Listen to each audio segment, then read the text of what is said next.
fekkee ne tam nga seet in the other way round ne su fekkee ne sa doom bu góor lañ ko def xar leen ma use suma headphone bi because daf dee connect direct ci lifin bi device bi moo gën a yombali maa wax xëy na suma wax ji dafa sori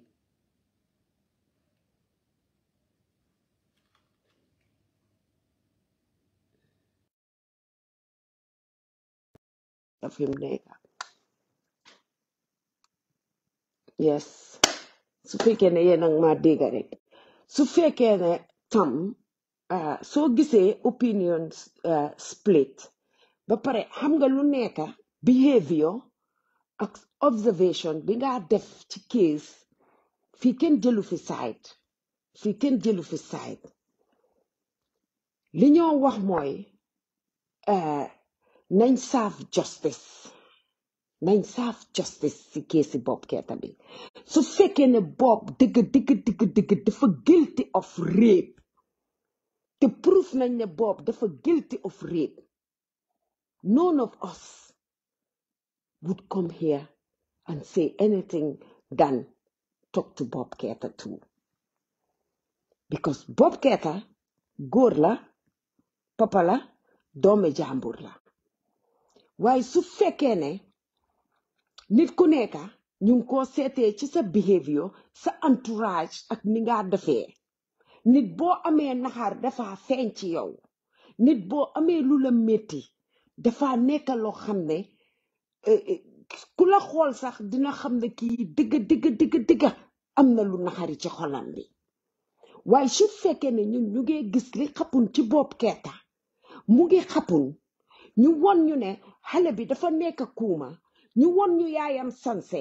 ñu won ñu tantaam sanse ki nga xam ne moo dem accuse Bob Keita ñun de gaal we have a sympathy am nañ a sympathy ci jànxa bi ak xale bi dee fi kenn célébrétu fi xale bu dee fi kenn célébrétu fi kenn ñaanut yàlla nga gis xale mu dee nga di ko célébrer gisuleen kenn ku ko célébrer gisuleen kenn ku bugga ku binda otherwise than the behavior of the family itself is just not understandable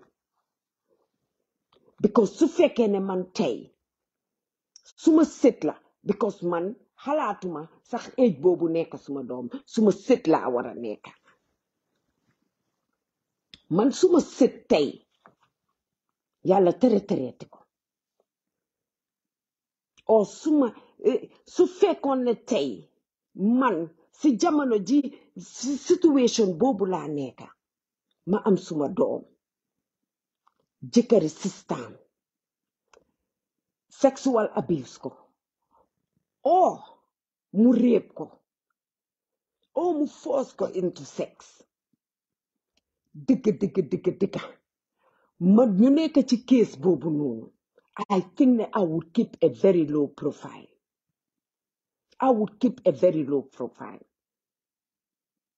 Because su fekkee ne the day before or the day of that party sila xale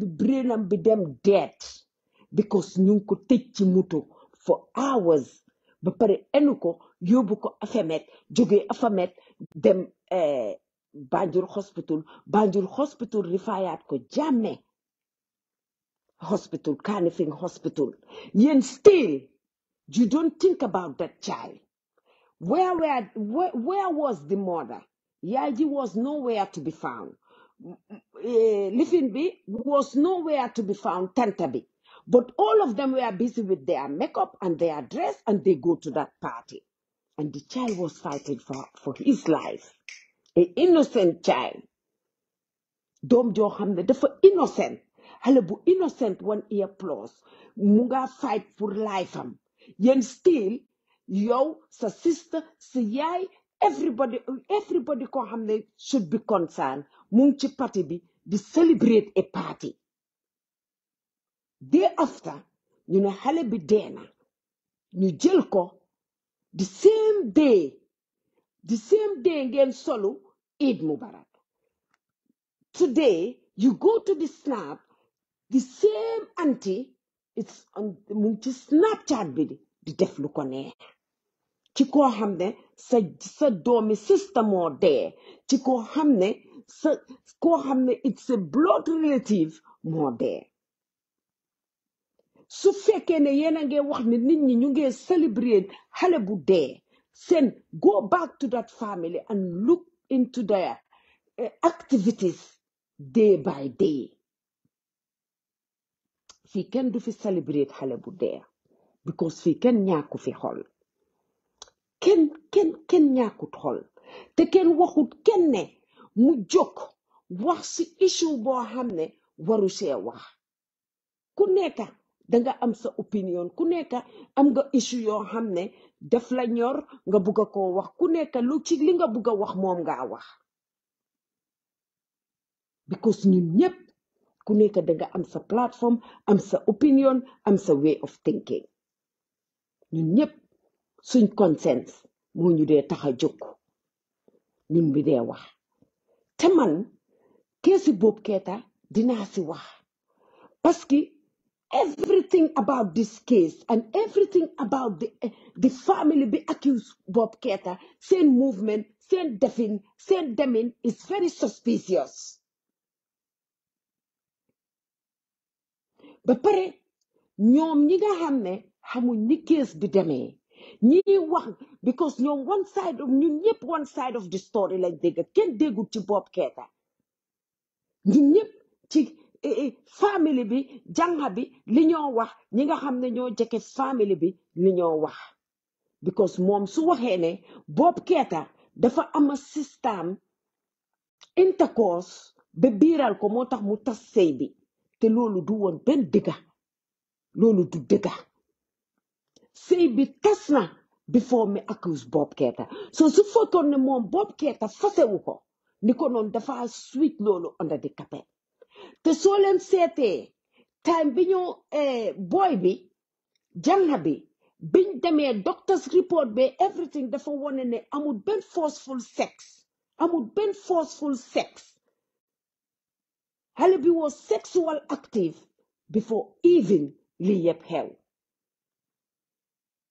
xale bi was way sexual active before lii xew kenn ñëwut fii pour trash doomi jàmbur kenn ñëwut fii pour jël onda mayno di ko treat noo ko warut a traité kenn ñëwut fii di celebrate innocent child xale bi dañ ko war a protect ba pare protect yaay ji waaye interest bi nga xam ne moom lañ am ci case bi pour revenge ci kaw Bob Keita ñun moo ñu tax a jóg because nañ ko traité is unfair ñun kenn waxut ne Bob Keita na dem freely su fekkee ne moo def crime bi Bob Keita should face the law su fekkee ne crime bi ñoo wax ne Bob Keita moo ko def he should face the law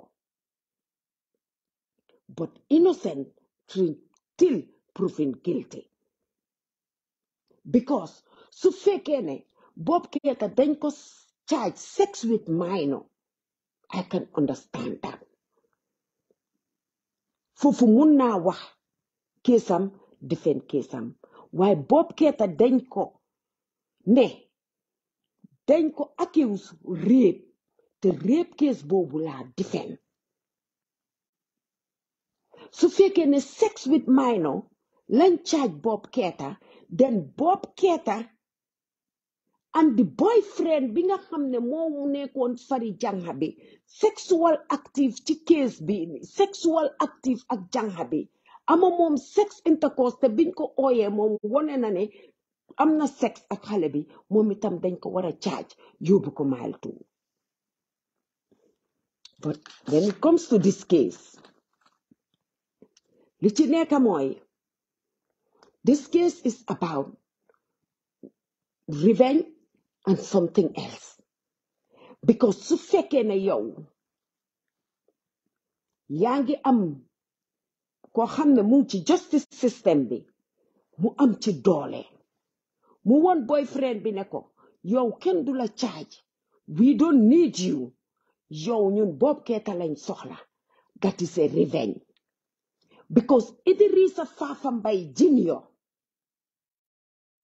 it's a moom moo dugga di interfere ci case bi ci justice bi ak ci police bi everything Idrissa Fafa Mbye Junior moom moo wax ne buñ charge boyfriend bi buñ ko wax dara moom dina make sure ne boyfriend bi génn ci case bi ñoom ñu jot ci Bob Keita lana tax Idrissa Fafa Mbye mu wax loolu because Idrissa Fafa Mbye ak ex jabari Bob Keita Seynabou Mbye papaam moom Idrissa Fafa Mbye broda papaam la onkulam la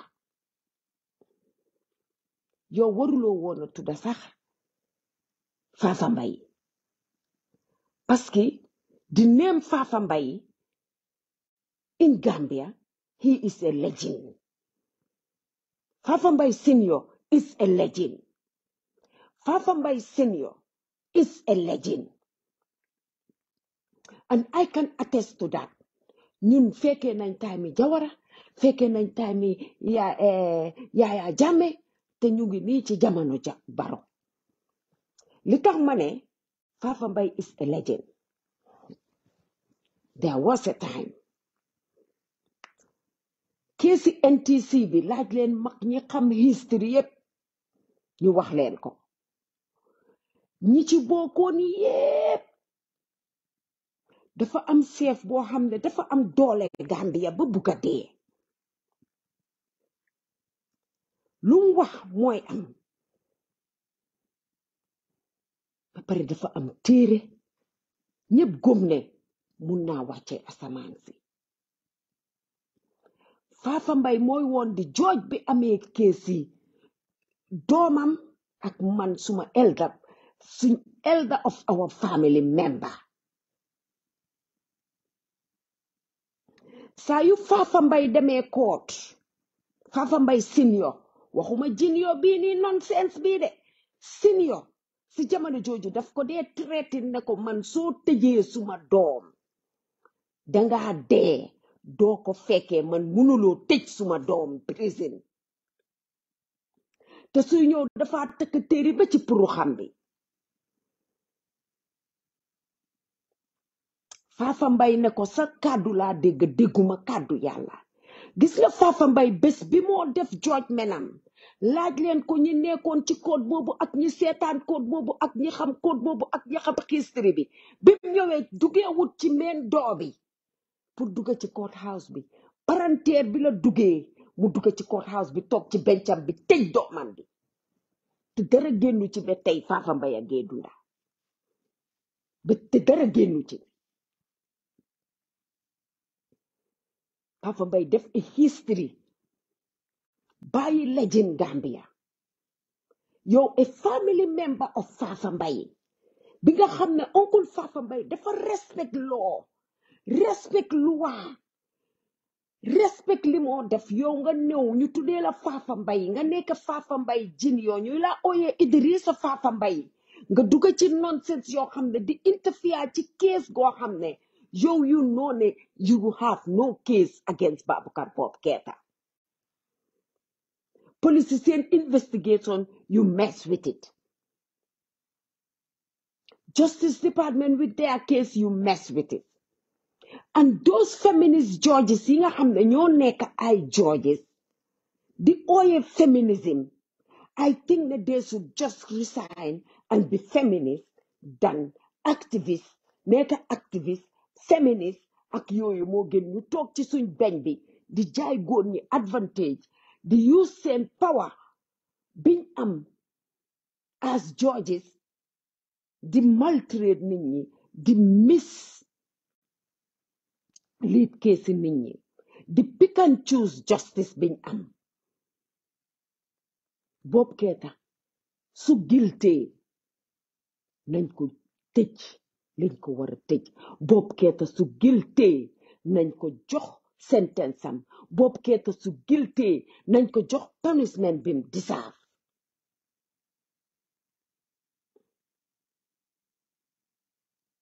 waaye right now the focus should be how naka la xale bi mun a nekkee ci moto ba dem into coma but still family members don't care.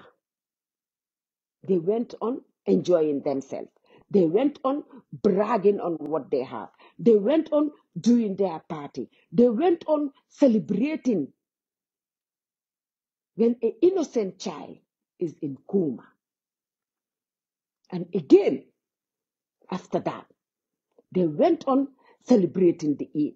And they went on still, after hearing that the child is dead, they're still on TikTok, they're still on WhatsApp, they're still on Snapchat, dancing, doing everything. Is it true that definitely the child is dead? Where is the sympathy in us? As parents, as family members, as a mother, and as an auntie. If you just come out and say to me, yeah, people are celebrating that the child is dead. Hey, people are not celebrating. Their family members are celebrating that the child is dead. Not people. Go check the family. Not people. Not people on Facebook. Not people on Instagram. Not people on Snapchat. This is, the hypocrisy in us Gambians is too obvious.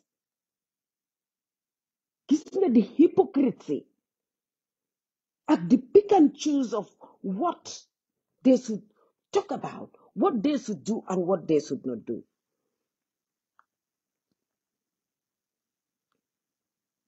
We are not here to celebrate a death of a child. It can be my grandchild.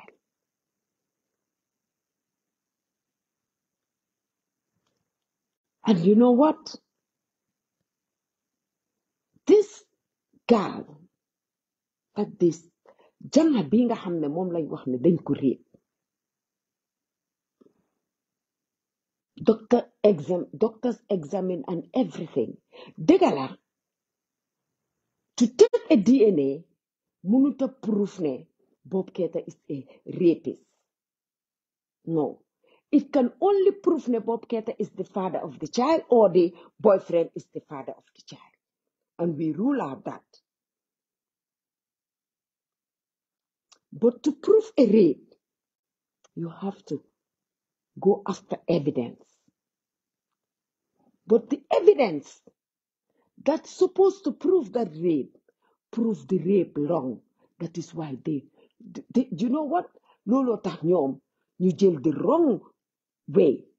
And right now, prosecutor bi nga xam ne you have a lot of interest in this case because yow tam sa forcing brother moom ci ñi ci suubi duubi ñi jamba ci daxaar gi la bokka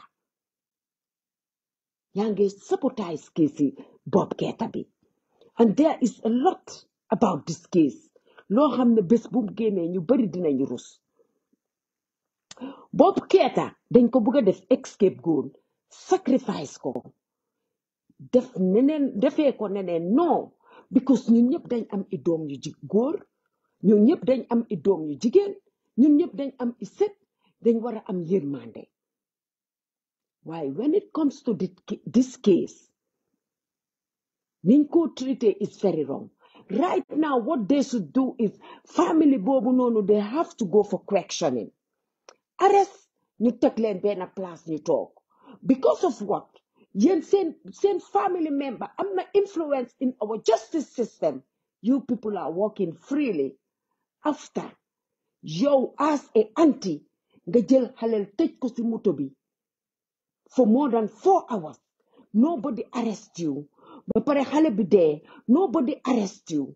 Ba pare story yi ngeen joxe is different story. First ngeen ne Dakar second ngeen ne Afamet thirdly ngeen dem hospital ngeen jëli fa xale bi indi ko ci kër gi mu deeyee foofu.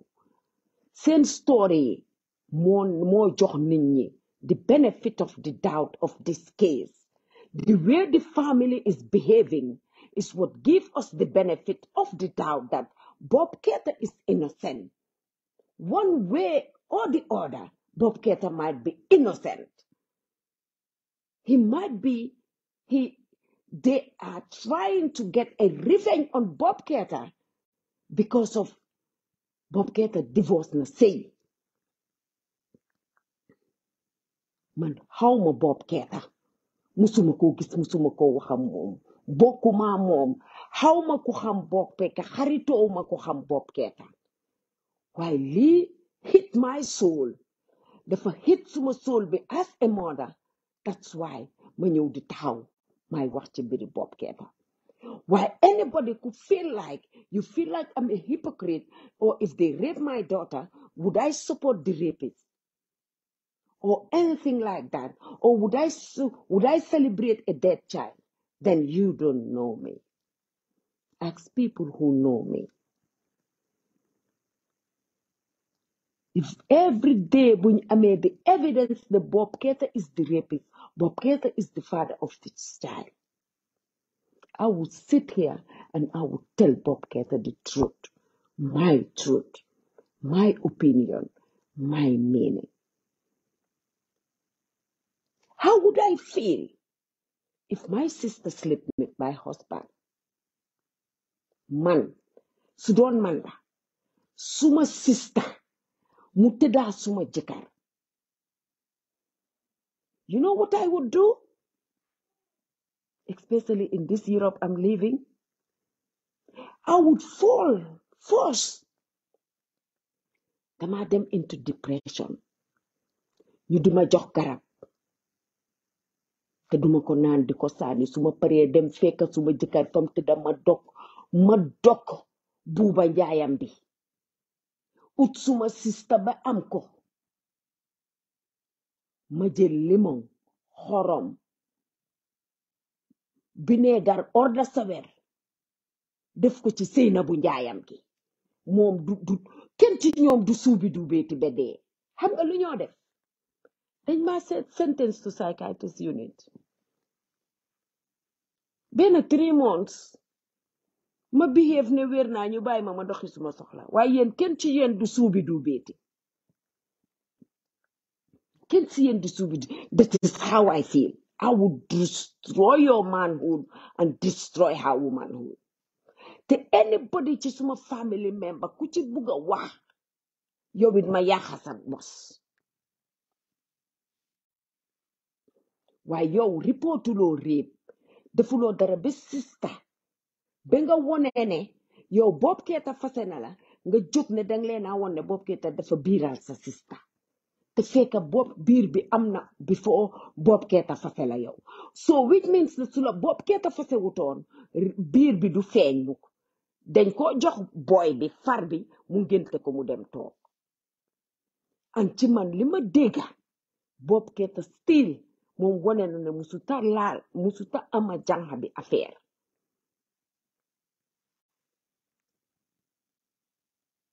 mais leen ma kool kii dafa bëgg a contribuer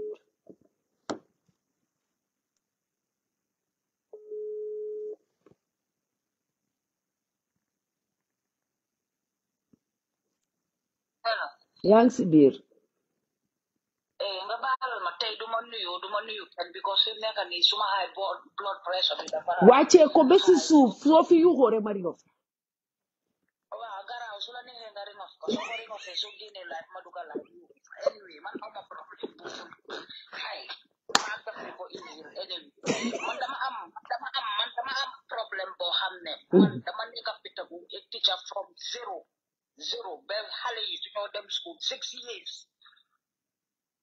dama xam peen man ku laal xalel dang ma dee laal man faalew ma Bob Keita faalew ma yaay bi faalew ma doom bi wala ki ne dafa biiral fayno la lu tax Gambien bi seetal we are talking yaayam daf ko nekk le entire famille bi bàyyi ko mu dee ci moto for 4 hours Gambien yi di wax loolu ñu ne ñun buñ wax ñun waxuñ waxi Bob Keita ñii buñ ñu yàq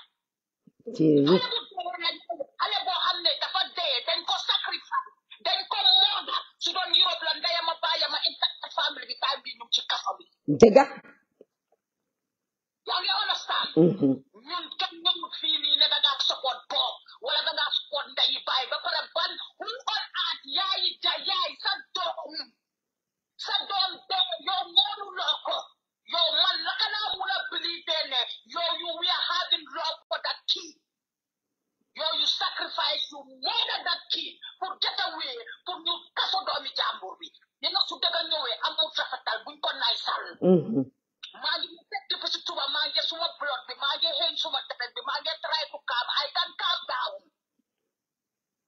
kenn mënut a calm down ci lii kenn mënut a calm down ci lii because a innocent child boo xam ne dafa innocent ci lii moom lañ jël sacrifice ko sa doomi raka dee ngay snap sa doomi raka dee ngay sanse sa doomi raka nekk in coma ngay party who the fuck xanaa family bi dañ need psychological help ndax lan what they need ku feebar nit ku normal xam nga dama la ne Gambia ñi fa nekk yëpp dañ feebar dañ war a faj bi ñu fa ne dama caxaat man suma raka laa wa suma raka ma toog beneen góor suma jëkkër di ma doon sëyal ñu accuse of rape dinaa dem ak li moo wone ne moom dafa am xaalis alal bi ma am yëpp dinaa ko yóbbu ci looya to get to bottom of this taluma jaayi taluma lekka taluma solu taluma birthday because I want the truth ñi they don't give a fuck about any life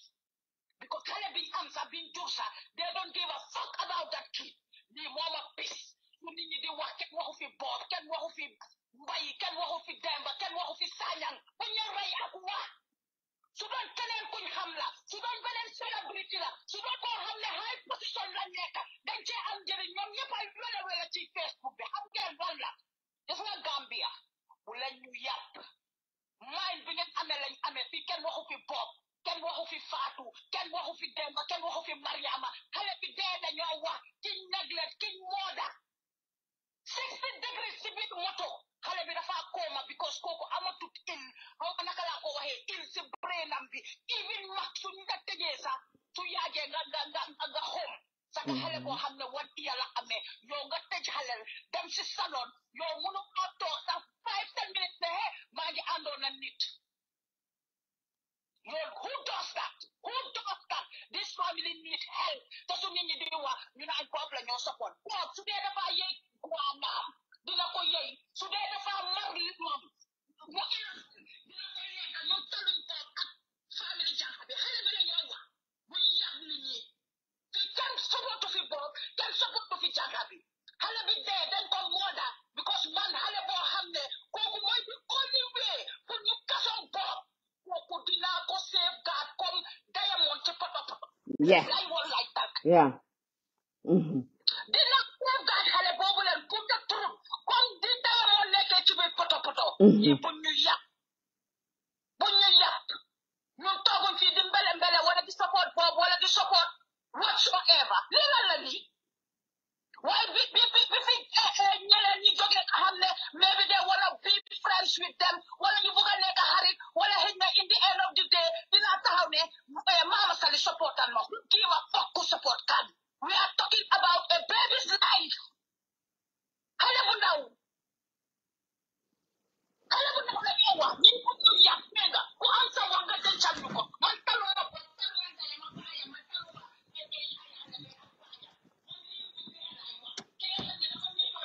ki nga xam ne dafa vulnerable ki nga xam ne amutoon voice the mother was the voice the family was the voice because of DNA xam ngeen ne DNA suñ ko génnee su dee Bob la dina feeñ su dee keneen la dina feeñ ngeen sacrifice xale bi fi kenn takk fi ñii dee doon tea ñii alal gis nga alal ni àddina bi maa ngi leen koo woo gis nga benn nga dee benn dara jot la wala yàlla xalak la boo taw ma bës bi à Gambien si di ut nii di sacrifice sooli nit ñi pour nekk on top di snap di nekk ci jaama yéen ñëpp di ngeen xalaku tante yéen ñëppay dem safara idiot si nii bàyyi Mama Sali cum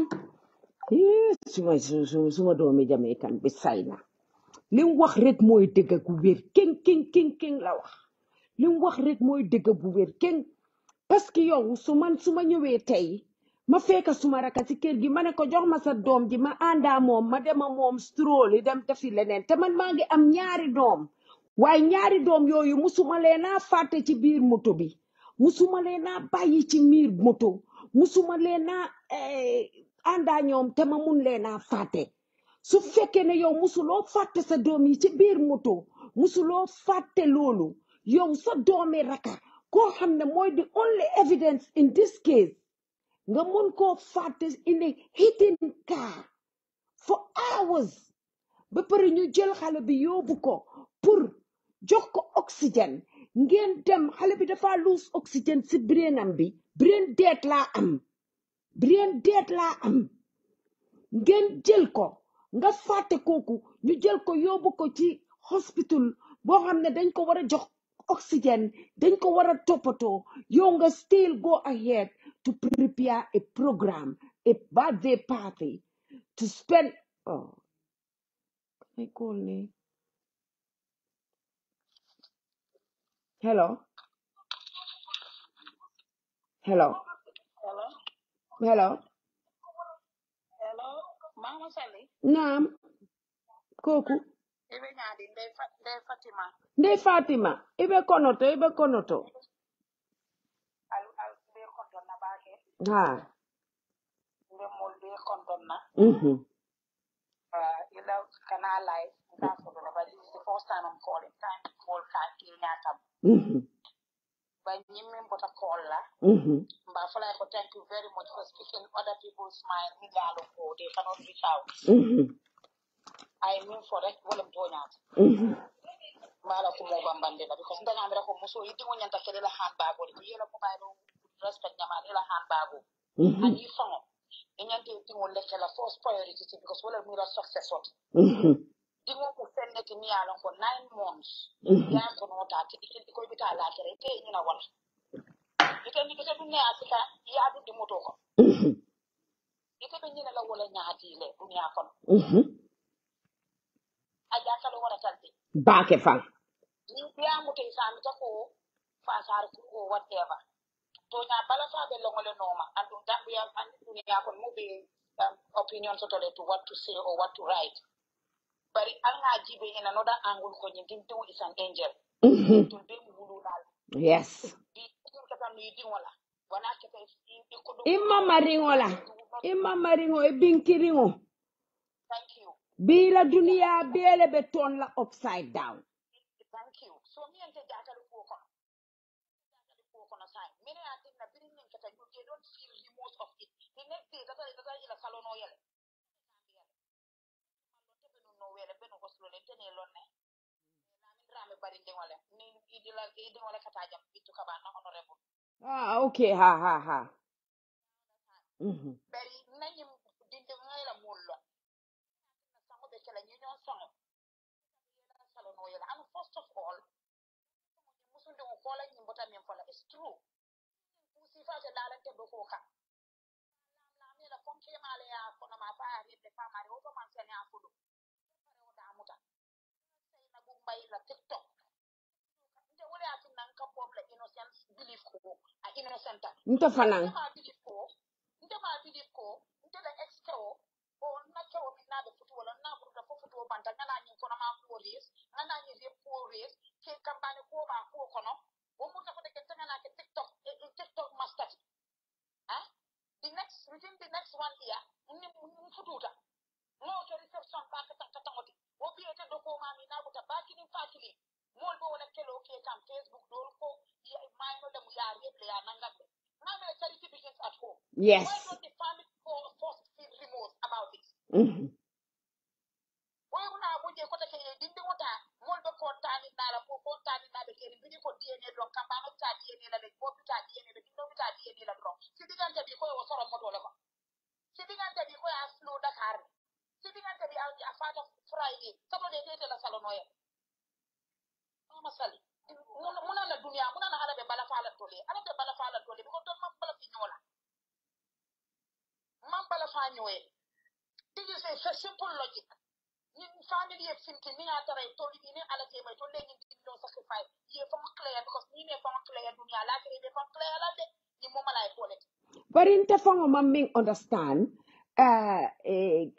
Gambia police and in minu case of a minuka investigate Jojolo and in prosecutor nyol muna tinne ma wuli ya itande nyinu lako dindingo nyantale ye nyinu yim family arrest ye investigate muna in the cost of death. Why? Family bita free. No. Yeah, arrest le Juna. Yeah, arrest le Juna. No matter what, they are going to jail. Gambia justice. Gambia justice wale beje kuma mu amde kuma mu amudne.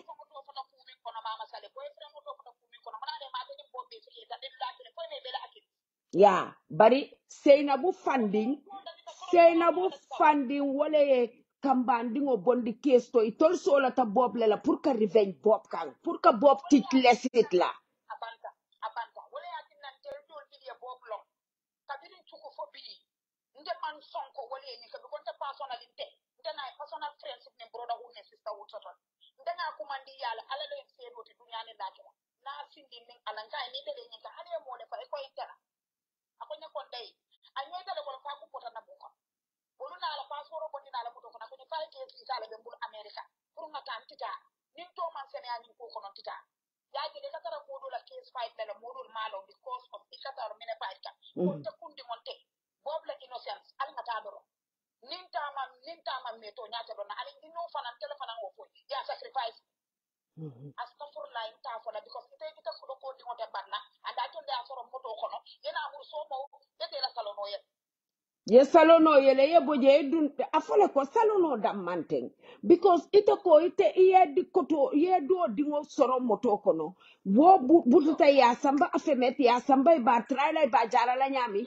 yena pati kumandi ye jalolu kumandi donkilo be kela musiko be kola kodol be ni la kuol be kela ila sympathy le abanta yo sila activity so mi ko ko ino mo mayno de tete tete sai ko wol man to nya fana ke oda sai ba al activity ni alala ala tie mo la ko kana o di oda gen to korose oda gen fana jibe ko bo fana ko wandi di wolti ko na ka min na broda la ke ke la ke diani mo e bi bo to so may mention rep kono ni alo ine tale very down to and very hard working ndefile na bitala la na kaburo ko ko ta kam fana ko rek be yite bo mi to hani mi do ko be ko la facebook defending his family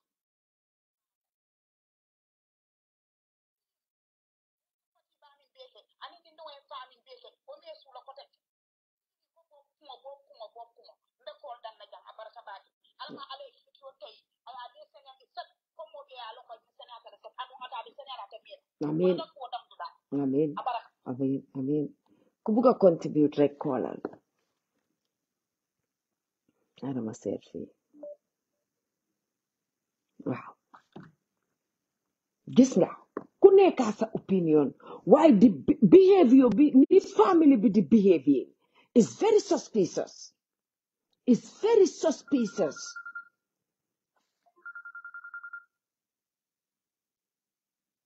yaa ngi si biir Assalamu alaikum. maaleykum Voice because we're much so why when I contribute I'm like ditch time we are very close. So but then soon we see a very already said the whole case from the beginning to where we are now. There are a lot of mistakes here that have happened to case B. But then I fast forward new better. Man lu to understand the league, luman to reconcile. Mone hene, the fact that ne key nephew mungi favor, never mungi in coma. So luma gina jahal monica. The mother, auntie, what are they doing on Snapchat and having do this massive party? Whilst Nikki Halibini couldn't jegen la. du jege Seynabou jege is the insult doom joo sukka nga jur ko nga tuur deret ci kawam Exactly. This is my point. So léegi kooku noonu mu ngi in hospital so lan la xale yaay bi si boppam yaay xale bi because léegi is not a minor at this stage fanaa ñu ne mu ngi 22 so lan la Wow, continue. Yeah, so Landa, look at they are not at the bedside. Ni na kundi travel in Senegal. Ni togo neka TSN prayer match they play for this child. Pull mu recover. Why na kana halabineke in critical condition? Ni you find the time to continue with their party. Pull lavish money. Turn overnight millionaires. I am just confused. But post on Snapchat. So, like in your man, there are few things here. I'm sympathy guy. Halebi at numoko munti sete, I just see still is a minor. Moy janghad. Raki say na will is a minor. So, kukunun anything lumne ka di def. Understand nga? Damoko jail, I will not judge her. Because nune pamne hale linde muna def and what they are capable of. So the address affair. But the adults around this, send behavior is just inexcusable. Send behavior is just nothing to reconcile what is happening and your send behavior. I'm like Daracivist there, I will not say activist, but the Daracivist you're by putting you one way the truth. By putting you one because the family especially saying about it's been insensitive behavior. The person she is insensitive. Whatever I cannot how Musuma wahak mom never met her. But behavior laniti muta understand. The behavior family will laniti muta understand. No don't nothing I ame halebo hamne muge fight for their life and you have the time to do a party. Legi halebi ganyuna what TV, what are you doing on Snapchat? I just don't understand it. Because Halibi fighter, you are partying. Halibi you are still posting on Snapchat. What business do you have on Snapchat? Are you going to die? Is something going to be Snapchat? What is your problem? At least in family. Understand nga? But how can we not talk? And you are still busy on Snapchat. Why? Let Monica in Snapchat. One person sympathy, Monga Buga Puniti, in the last sympathy, but here the only sympathy we have now is for that, the child who sadly passed in a very tragic manner. The negligent. Every single episode, you have thousands of questions to ask. Number one, Dingalake, Halebi Bumulon Gani, under what circumstance? Nakaliko Guinea from family and Simoka. Nakala uncle beginning that uncle will again that they could halfway to Jokoki what the circumstance like Guinea from the main carer. See put Liam she cost them beg Dugasi Motobono. Under what circumstance Falla guide them on what was the what happened that day? Lenda weather care of this Bobuno, Dagambia Tanga Bobo had to water suffocate Sibi Moto. That Bobby Bude Gambia Tanga Bingaham, Bem Sahali suffocate Simoto. Moto be Pamla Pagon, Bengaham, Ken Monotoron, but Becky Haliboblo, the Muga struggle in that car, in the heat, for 4 hours, then 4 hours. In Gambia, an area before Neka Bigahamne, Domi Gambia, before them, Ben need to for Jala, need to for Romba, Amu can go have any business. Funland Pagon Moto, was it outside or was it inside the house? Time when you finally remember this kid, Namusibi Moto be found in the car, from that minute to Halebi, Nikoi Agency Health Facility. How long did it take? Because the mother was not there. From the confirmed reports, Halebi went to the state and then put to let them know. So Halebi is in the middle of, is fighting for his life, but you have the time to go and actually, instead of seeking, going straight to emergency, you're busy looking for the mother. There are so many things that people, this investigation, they have to reveal. What happened to this kid? Why did the judge actually order a blood test, not DNA? Why? Because DNA, hair, saliva, never need when you drag me blood in this day and age. No. Why? Legi man mom yeda buñ ma buma dem na gabe ñu enormous airport. Why put ma ask the question? What did the judge know that we don't know? That's why Mune put you gel blood instead of DNA. Is this premeditated murder? This is the elephant in the room. Is it premeditated murder? Because if you ask for DNA, I'm not from the analysis read from Watson Gambia whether it's true or not. It's something that I read and it's still there on their page. You know what? Blood blood be stop circulating. Yeah. Like unless the heart bi pour nga mëna draw up blood yi nga xamne the blood clot yi nga xamne mu ngi station in the heart there yi nga xamne move yoy nga mëna blood test. So why did the judge like the judge be amut ben nit is not aware of DNA testing and methods yi nga xamne mom lañ mëna use? Why didn't they consult, medical professionals? Yi nga xamne ñom mëna judge bi lu mëna war rek mëna ka demal ngeen def DNA. The medical professionals go anywhere for them for DNA. I'm not where we go on a jelly. Just saliva, the hair, the root, and all of these things. So look at the order. I would have asked, but somebody called lawyer, somebody called Boketa, I want all of these things to some lawyer will ask her. What is the reason why the judge is asking for blood sample instead of DNA from all of the parties involved? Why the child, the ex-boyfriend, or the boyfriend, and the accused person, Bob Keller. So, for me to that, but move, just a lot of steps back. Who the investigation started. But you know what? You cannot charge somebody with rape without having evidence. Because DNA should be established before they charge Bob Ketter. Exactly. Yeah. Several steps back. But when you take several steps back, then in the state before in the Justice Department, put business like I'm into this case. Because the interest they have, somebody called Idrissa Fafambay Jr. is Seinabu Mbai's uncle. Yeah. And he is influencing the case. Yeah. Yeah. He is the one dictating the case. Before I to the police, let's go back to the house. As far as we are aware, this kid was pregnant before the divorce, before the reports, which Salem was aware of. The family was aware of. So nakala nyom muna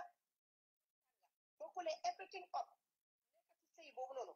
Yo best when you divorce the day when you divorce they go nga jël sa ñaari tankay pour nga mëna waxu nga dem ci police station bi.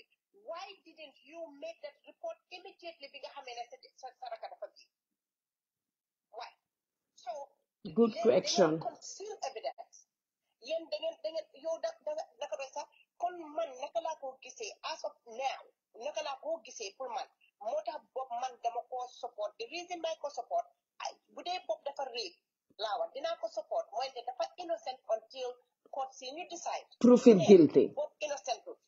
Yes, until the court be you justify jafa bi lu wax né dañ ko because investigate nañ because dem nañ through the trial dégg nañ both parties and stuff ñu ñëw charge ko. Then book no duma wait the court because I was not there. How am I not gonna But from what I know from now, I would treat Bob as an innocent person until he is proven guilty. Yeah, he is only a suspect. Okay, legi Bob mu ngi won ci biir kër bobu nonu. Jabaram mu ngi dëkk ci biir kër bobu nonu. Raki jabar ba ngi dëkk ci biir kër bobu nonu. The child was already pregnant because when the medical report said the child was already 3 months gone, 4 months gone, right? Mm-hmm. So they know Rakabi was pregnant. They know before you that. So legi they going to divorce they go am time for them report you rape. So Pullman, there is where I cannot learn more the cause of that delay. Why? Because now they divorce you, they're going to pay out of spite, because you are bitter twisted, get back at the person because can get more than your killer ham. Can more than so let them conceal that. Then you them to police.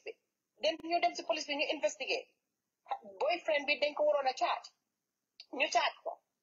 But business last state with the Justice Department and pull put into that pour investigation li nga xam ne police yes then you dismiss charge boyfriend bi that in that initial stage of in that investigation that buñ ko rapport foofu lañu waroon a jëlee all of the tests yu soxloon establish ndax Bob is an accused person bi nga xam ne is indeed commit a crime because whatever Bob ndax dafa force jànga bi force jànga bi so Bob today ak xale bi is a minor child and that's statutory rape so to make a statutory rape then because so today ak minor is a rape ndax da nga force xale bi amul benn consent pour sleep with any adult boobu is already established so su nekkoon si investigation level boobu noonu bu gaay nekkoon before ñuy dem to the court xale boobu noonu naka def sa fay nañ DNA ñu investigate hold on xale bi wasin ñu DNA xale bi bu dee boobu dafa tiddaa xale bi then Bob will be charged nga xam ne boyfriend bi leneen state bi do amati no business with the boyfriend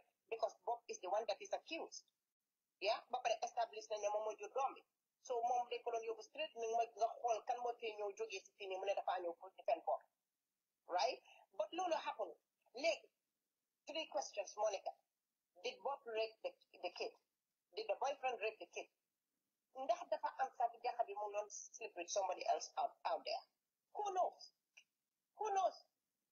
ndax xale boobu noonu suñ ko DNA test na nekk one of these two or somebody else who knows is the child actually definitely is a victim bi nga xam ne one of these two people ñoo responsible for her pregnancy who knows this whether she's a real victim she's not a real victim all of this could have been established at the police station yeah suñ ko establishé boobu ba pare move ak loolu noonu dem si court ni ko doon tey bi kenn du fi toog di debate ba pare state bi but liñ wax mooy ñu ne medical report shows that there was no forceful sex xam nga suñ la répé dañ laa force di nga buruusu di nga am lu bari yeah at that time biñ yóbbu xale bi to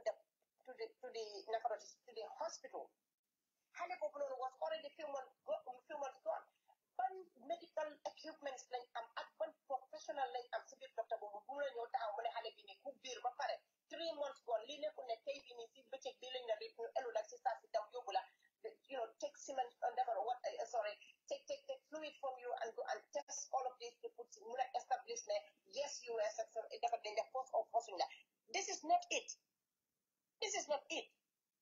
3 months ku biir 3 months naka lañ laa yóbboo lopitaan boobu noonu pour docteur bi xool la man docteur boobu bëgg naa xam fan la ci amee educational no waaye for docteur bi lim wax mooy mu ne he cannot establish ne dañ ko rape because there was no forceful entering there was nothing that indicate that this is a rape li moo mën a testify to moo nekk at the time bu xale bi buñ ko présenté with the case check na te confirm na ne xale bi dafa biir dina mën a wax kañ la naka la fan la biir bi toolu te dina mën a establish facts ne xale boobu noonu at that age it was minor loolu la docteur bi mën a def mënut a wax kañ lañ rape xale bi na dañ ko rape na dañ ko force na forcing ko li moo mën a wax rek la ne mun naa confirm ne statutory rape am na foofu noonu because xale bi minor la ku munti ban adult bu munti tiddaa xale boobu noonu it is a form of it is a rape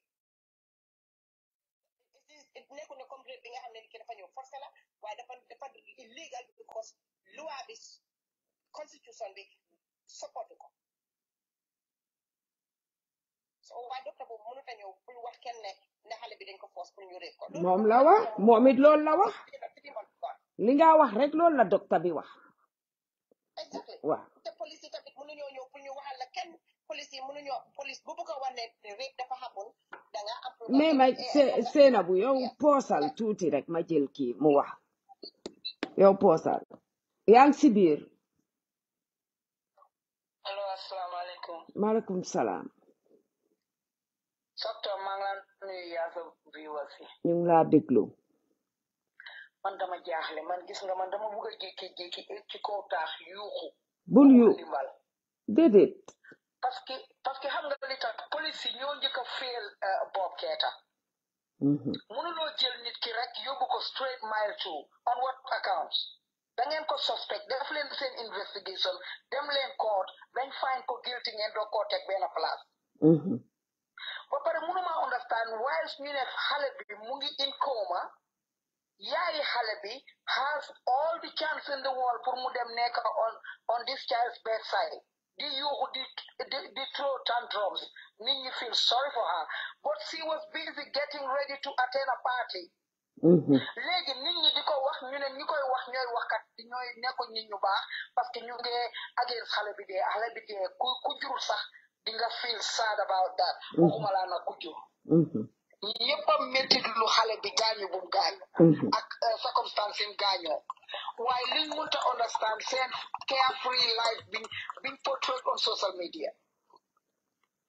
ba pare dañ wax ne ñu ne xale bi su amee 16 dégg naa sa collègue bi mu ne su fekkee ne xale bi was 16 it's still rape. This child was having, or this so-called child was having sex way before mu accuse Bob of rape.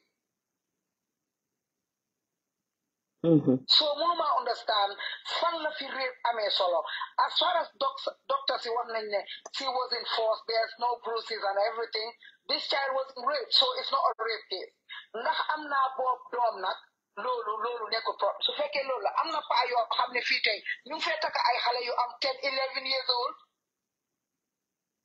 nañ leen yóbbu ñooñu kottam ñu charge leen of rape. Because su fekkee ne xale bi was having sex way before comme wax mu am ak Bob sex te Bob réegu ko because ñoom wane nañ from the start ne there was no rape because there was no bruises or any forced entry into her. So it wasn't rape. No Gambian bi di nangu dëgga te muy def dëgga. Police Gambia billahi ñu ngi am axi doomi jàmbur yi. Police Gambia yi lan mooy njëriñu sol uniform su fekkee ne sa liggéey xamuloo ko wala nekkuloo ko di ko def ak ko they swear that's what they sworn on their life ne they will protect the people. Definitely. So ñi nga swear on to protect them so olbate ko di hunt ñooñu seen life ñun Gambia fan lañ jëm.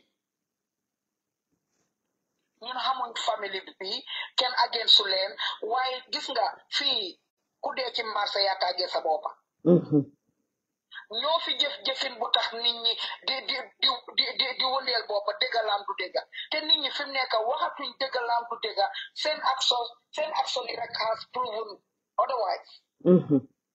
nit ki nag da nga naan génneel sa làmmiñ génneel sa gémmiñ ci suma wax waaye sa noppa si suma wax kenn du ko dégga lu ne fanga kenn du ko wone. nañ bàyyi jaay doole bi ñoo jaay Bob doole ñu àtte ko wala ñu bàyyi ko mu dem. doomi jàmbur la doo seen nit ki ngay muñ ngeen di am ups and downs ngeen di muñalante ba bés jot sëy bi tas neneen nag du tas it's my way or no way. loolu gis nga ji ko jaay doole bi lañ war a bàyyi Gambia ba pare Gambia nañ bàyyi di play feminist card bi ba pare activiste Gambien anañu ana su fekkee ne cases like this ñëpp a war a shout to the top of the roof pour government bi dégg ne am nañ lu ñu naxari to the way they are handling this case waaye ñëpp a ngi noppi su nekkoon politique la ñu dugg a wax te politiciens yi amuñ interest kenn kii mu nekk doomi jàmbur joo xam ne ñu ngi ko teg benn place moo doon a yiya su ko xamante ni lu baax la doon def ba lii fekk ko ci hey am na yoo xam ne boo ko seetaanee you are part of that problem de am na yoo xam ne boo ci noppee complice nga na Gambien si jóg wax am na benn boy bu dama def hashtag justice for Bob Keita mu comment ci suma live bi ne you're a woman you shouldn't support Bob Keita but disrespect ma fa anyhow te man suma post rek laa def de I am supporting Bob Keita mu disrespect ma waaye xam nga man duma dee xaar ba jaan bi romba may door wotaat bi man ko just because your dad rape your mom doesn't mean that I have to lobby for your mom. Tell your mom to go and report your dad to the police. Me, you do me, I do you. My Gambia, lii la ñoo xamee ndax ñun dëgër nañ ndax dëgërul judicial system bi dañoo test suñ patience na Gambia yi jóg yuuxu tey Bob Keita la ëllëg mun naa nekk suñ broda wala suñ doom kuy jigéen war ngaa jaaxle to the way the Gambia system is working. Ku nekk koo fa xam is who you know in the Gambia. It's who got your back in the Gambia. The police aren't doing their job. The judicial system is corrupt. And the rest of the Gambians are quiet. it's scary.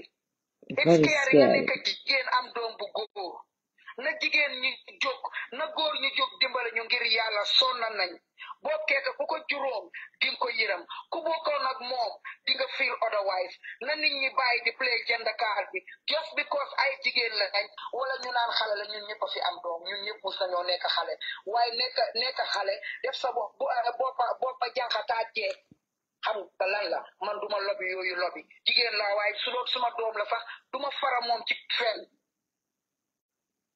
nañ waxante dëgga xale bi yéen this girl yaayi xale bi was singing and celebrating ci bési party bu ñu la waxee ne sa doom mu ngi in coma ba pare lu tax all of a sudden George bi ne blood test rek xale bi has to die. That is the question because sa behavior mom la nit di judge because case bi bim amé ben tay ken waxu jóg ci mbiri waxi Bob Keita baby George bi waxé ne amut moto bu ko yóbbu pour mu dem ci case Bob Keita te la nit ñi jóg di pay attention ci case bi nii. mu ne moom amul driver bi ñëwul yeah ko moo tax demutoon case ñu teg fa another week mu ne dafa demoon gàmmo mu guddee ci da mënutoon a ew pour mu dem liggéey. Can you imagine the nonsense these people are doing to us Gambia? da pare you are paid salary man ñeme naa sax ma xëy suba call suma boss ne ko demba dama leta tëdda dama demoon programme mënuma liggéey si saa si dañ ma saak. Well, hey, dëgg la sleeping with a minor ñëpp xam nañ ne is a crime. Waaye Gambia fii minor yi li ñoo sleep billahi all kaabo yi duñ ko sleep. Fii minor yaa ngi ñeme tëddoo non xam nga gis nga soto burre minor yaa ngi suubi duubi gi ma ne ko suubi duubi gi xale yi dañ ñeme góor de li ñeme ci tëddoo ak sangu set billahi mag ñu ñeme ñooñ ko moo tax léegi tëddoo gi gis nga réew bi lañ war a génne teg fa la ñu bàyyi góor ñi ñoo sànka di leen sànkalu dañ war a sex ñeme nañ xati keppax non am jaaj dañ war a wàññi sexual age bi to 16 daal man I think that they should do it to 15. Gambia nañ ko wàññi ba 10 Gambia xale yi ñeme nañ teyax ñeme nañ tëddoo gi rek gis sister mama soo génnee guddi ba nga tasee xale yu ndaw ñu àndaa mag ñoo xam ne danga naan my child is older than this baby te ñeme ñoo wax kenn ne lan ngaa def because am na yaay bum romba ci kër gi am na papa bum romba ci kër gi sooy ñibbi si jëndal la half chicken wala mu jëndal la broset soo ñëwee doo wax dara mu ñëw jox la 1000 2000 nga def si sa kalpe te naan suma doon ji tekki na xam nga lan nga nañ leen bàyyi dañ réeb bareetul Gambia de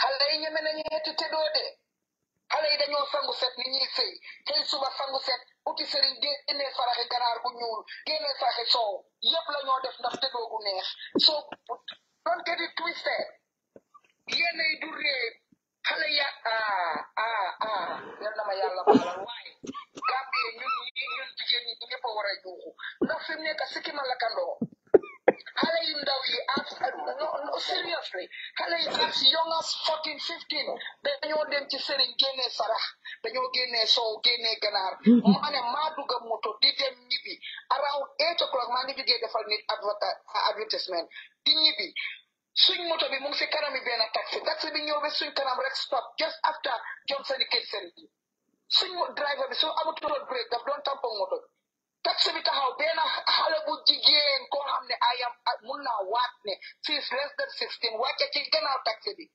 teg kayit ak lu weex kayiti tabax ak xaw ma la yi noonu sees daal teg ko ci kaw tali ba pare man ma ubbi suma bi ne ko driver bul wees suñ taam ñun dafa am fu ñoo dem dañ yaakamti mu ne ma baalal ma xale bi ma jànga bi ma àndal dafa sista bi dafa génne sarax ma ne ko sarax ci kaw tali kii kum do ci sa bopp doo rey doo dee noonu ma ne ko yow xale bu toll ni yow looy génne sarax mu ne ma sista bi laay dëkk bi dafa dégee xale yi génne nañ saraxi jëkkëri jàmbur xale yi génne nañ saraxi papi jàmbur xale yi génne nañ saraxi teye xarte façon ni sarax boo xalaat ci àdduna xale yaa ko génne ci jamono ji moo tax we should be very careful ñu naan 16-year-old dañ leen réeb xale yi 16-year-old léegi ñooy réeb mag ñi de aja xale yaa ngi ñeme xeti diggante ñaari kàppa waa baax na jërëjëf ci sa taxawaay si kees bi parce que buñ jógut ci jëfi boobu keeta ñu sankalu ko may di ñaan képp koo xam ne jigéen nga wala yaay nga il faut nga ne ñii dañoo faral boobu keeta because of li ñun ñu nekk ci bopp bu kees bi kenn xamu ci boobu keeta kenn musu koo gis kenn xamul kana bokkaat sax boobu keeta faf dañoo woo suñu axara parce que kuñ ko defoon sa doom wala sa broda keroog di nga jaaxle lii raam nag ci ñag bi la jëm su fekkee ne kuñ tas sa sëy nga jiiñ raam nga jiiñ réeb ku tey xante bam neex la nga ne réeb koko mina yi bu njëkk ba màggade lañ ko wax waaye bébi mina yaa ngi bari ci dëkk bi baax na wasalaam jërëjëf jëf kii ma jàkka suma de kii mënuma koo buga kii yàlla waaye kii mooma gëtën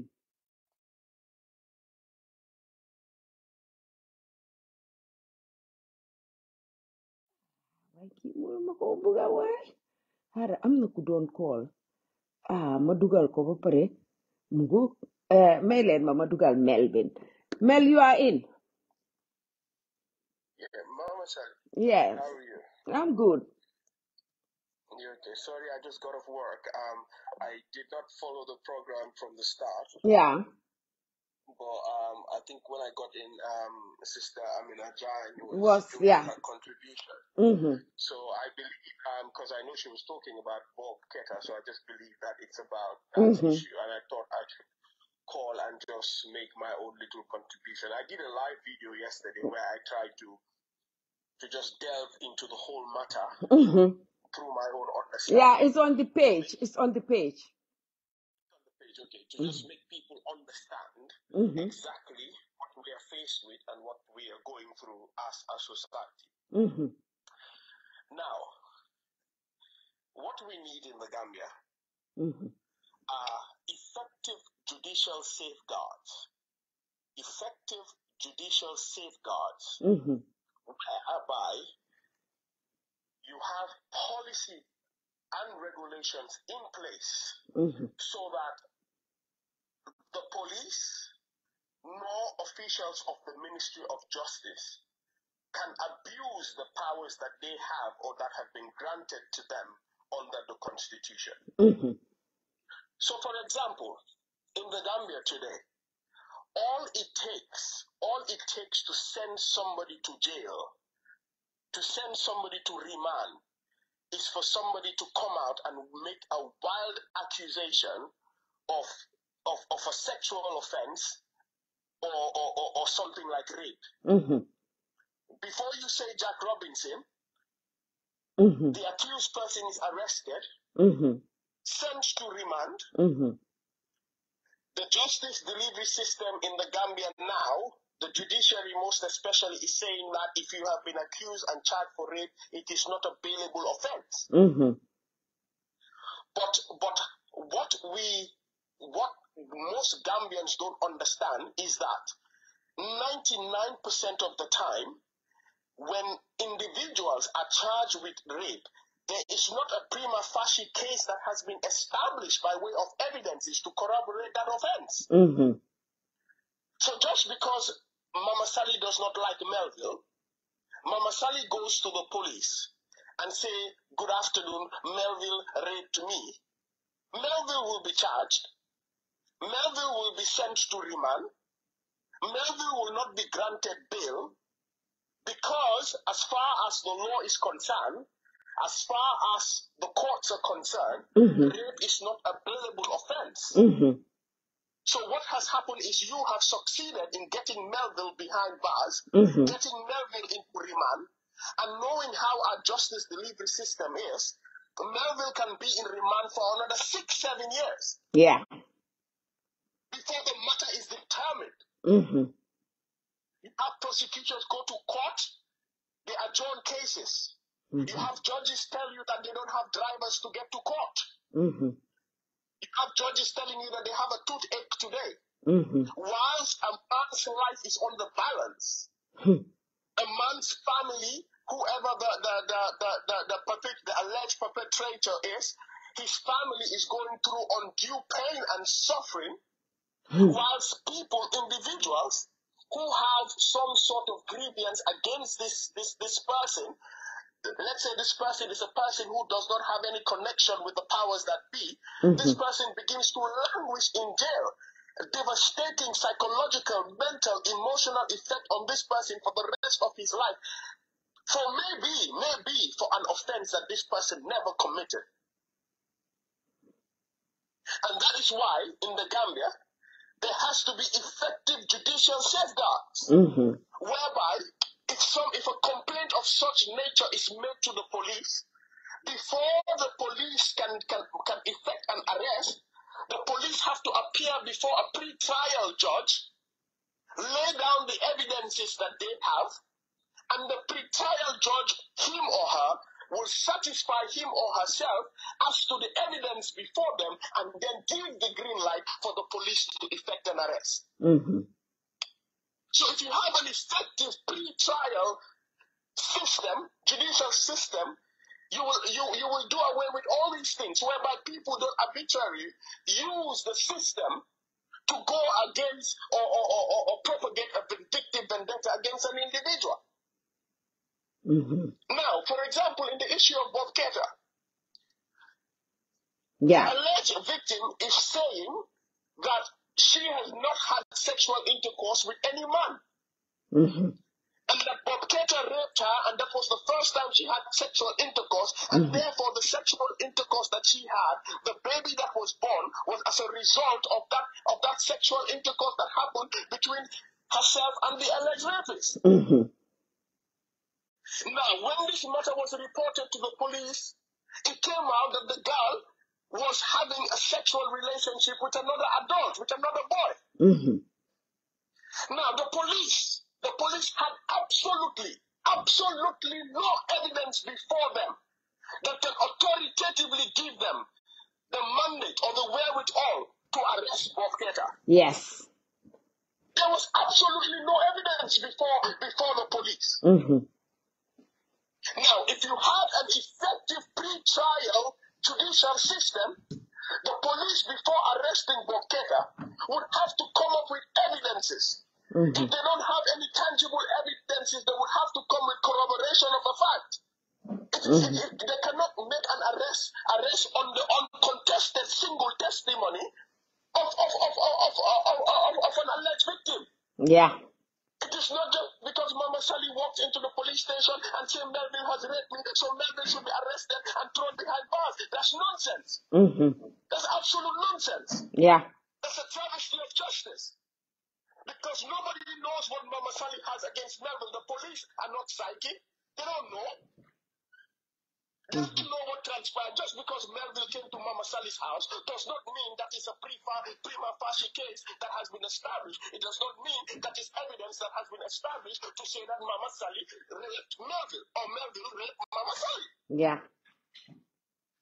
So just because of that, just because you have 20 neighbors that can say, okay, I saw Melville going into Mama Sally's house, does not mean that evidence has been alluded to, or does not mean that evidence has been put forward to show that Melville raped Mama Sally. And that is why you have a principle of law which states that before you effect an arrest, you have to be able to establish, before you charge somebody with a crime, you have to be able to establish a prima facie case, at least have some sort of evidence to link the person to the crime. On the balance of probabilities, at least to say that yes, there's a possibility, look at the evidences. Yeah. We have these basic evidences to say that this person committed this crime. Yeah. Now, in the case of Bob Keita, in the course of the investigation, you have proven that the girl had a sexual relationship with a boyfriend, an adult. Now, Bob Keita is being accused. Now, you have two gentlemen. How can the police, what wisdom does the police have? What wisdom does the Ministry of Justice have to determine that it was Bob that raped the girl, but not the boyfriend? Yes. Because you have an uncontested testimony by a girl who said that I was raped by this man. In fact, if you look at the circumstances of the case, because the police have established that Bob Keita just divorced with his wife, and this child is the sister of the wife, that should have made the police to be more prudent. Yes. To be more prudent.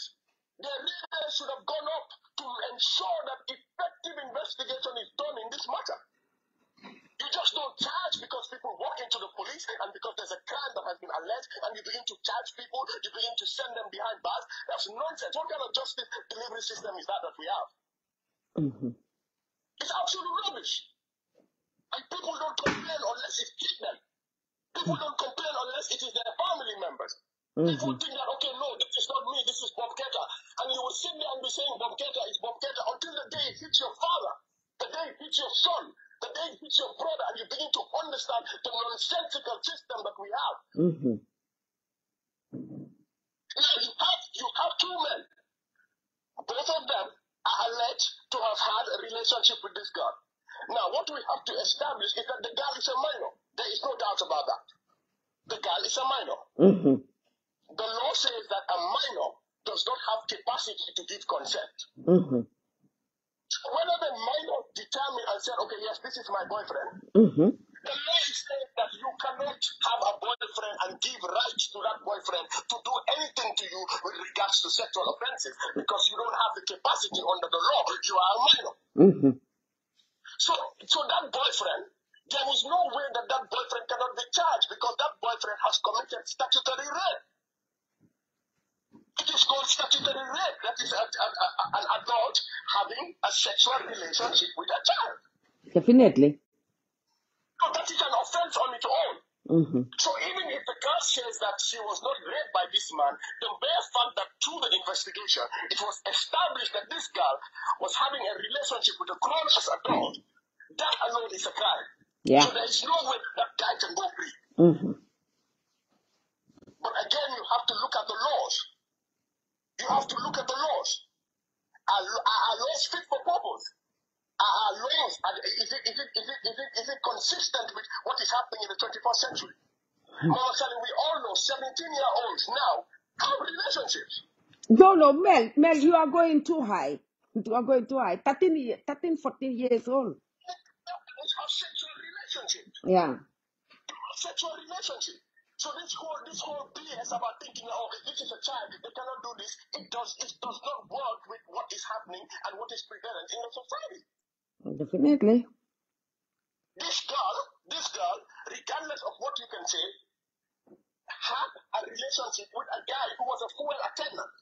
So which means this is a school-going girl, not having a boyfriend among her peers in school, not having a boyfriend among somebody who's a senior, but somebody who's actually working and earning money and giving her stuff and giving her money and her going skipping school to go spend time with this boy. Now, it gets me to the point whereby people are saying, why is there a need to have a paternity test? How important is it? It's very important. Yes, it's very important. I agree absolutely because a paternity test does not prove rape. That is bingo. It is acceptable. I understand that. However, every sexual offense is different. And you have to look at it by the facts and the circumstances surrounding that alleged offense. Now, in an ordinary case, a paternity test cannot ever prove rape. We all know that. Yeah. However, in a situation where you have the alleged victim herself claiming that she became pregnant as a result of the alleged action of the perpetrator, that she became pregnant because she was raped. Therefore, as long as another individual has appeared in that equation, whereby investigations have deemed that the child had a sexual relation with another child, then paternity test is very important.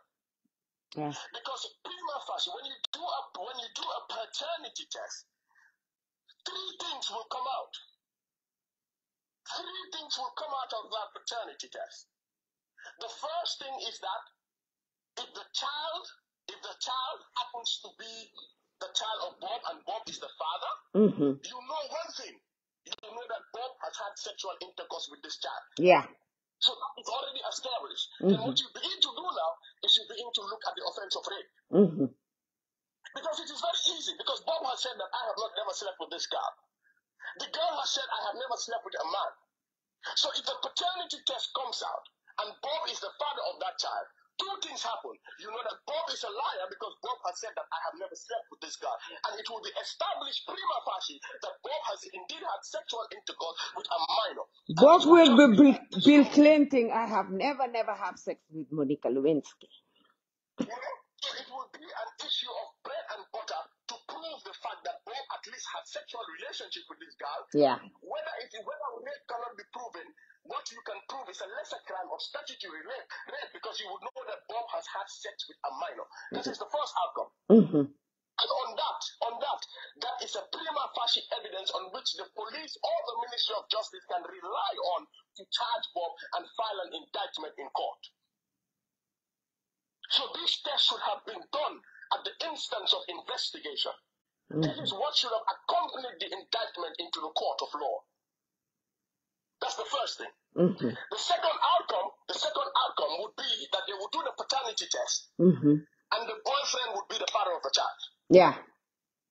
Now, if that happens, you know that, just like I gave the different scenario that Bob was lying, you would know that the victim, the alleged victim, is a liar. Yes. That the alleged victim, even though she's saying that she has only had sex with Bob and it was Bob that raped her, you will know that the victim is a liar and that the victim has lied to the court, the victim has lied to the police, lied to the investigators. So you will know, prima facie, it will be established that indeed the boyfriend had sex with this girl, and as a result, the girl became pregnant. And because the girl had said that she had never slept with another person, that girl would now it will be established that the girl, one, is a liar, that her accusing Bob now has to be tested with a fine-tooth comb to make sure, because she's already lied. So you see how easy it becomes for the investigators. Yes. And then you have the third scenario. The third scenario is where Bob is not the father, the boyfriend is not the father.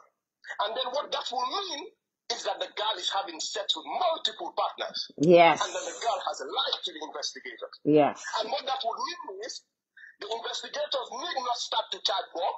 The investigators need not start to charge the boyfriend. Yeah. The investigators need to sit with the girl and begin to make the girl understand if the girl does know what is said, what is rape. And make the girl understand, and you begin to see why would this girl come to the police and lie? So you see how these three scenarios makes the paternity test very important. It does not prove rape, but it proves the credibility. Yes. The credibility of the case. Of the victim, the credibility of the complaint. Yeah. And on the part of the investigators, on the part of the police, you would have been able to have a guideline. You would have been able to establish some sort of corroborating evidence by way of the result of the DNA to press for charges. But you don't charge the person, you charge the man, you take the man to court, you do everything possible, you start a case until at the closure of the case, when the man is now beginning to start and open his own defense, then you make an application for a DNA. What are you proving? What are you proving? Yeah. What is the prosecutor looking for? They said that if you look at the court documents, the prosecutor is saying that we want to do a DNA because the child has a right to know his father. Yes. That is not the business of the prosecutors. It is No. That is not their business. That is their business. This is a matter of rape before a judge. It is not a matter of paternity test. You're not doing rape just to find out the child's parents. That's nonsense. It has no place in that courtroom. That is not the substantive matter before the court. And that is why Bob's defense is objecting to that, because they feel that these people, what they're doing is to delay. It's delaying tactics. It's like how they say in Wolof, lambatu, to find evidence. Yeah. Because you wait until this point. If you really knew you had evidences to charge, By this time, you should have proven your case in court beyond all reasonable doubt. When you have already closed your case, about to close your case, it's now you start to look for a DNA test, to ask for DNA test at this point. If you look at Mel, they said they cannot hear you properly. I don't know why. No, Sally, me, I don't talk finish. Me, I was at the end, sir. Now when you have to interpret for them.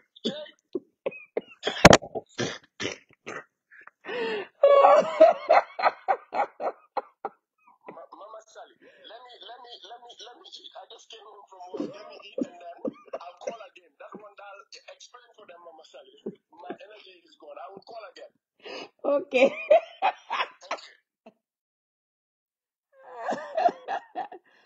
You know what? Let me call this last one and then I would rest my case because you know what?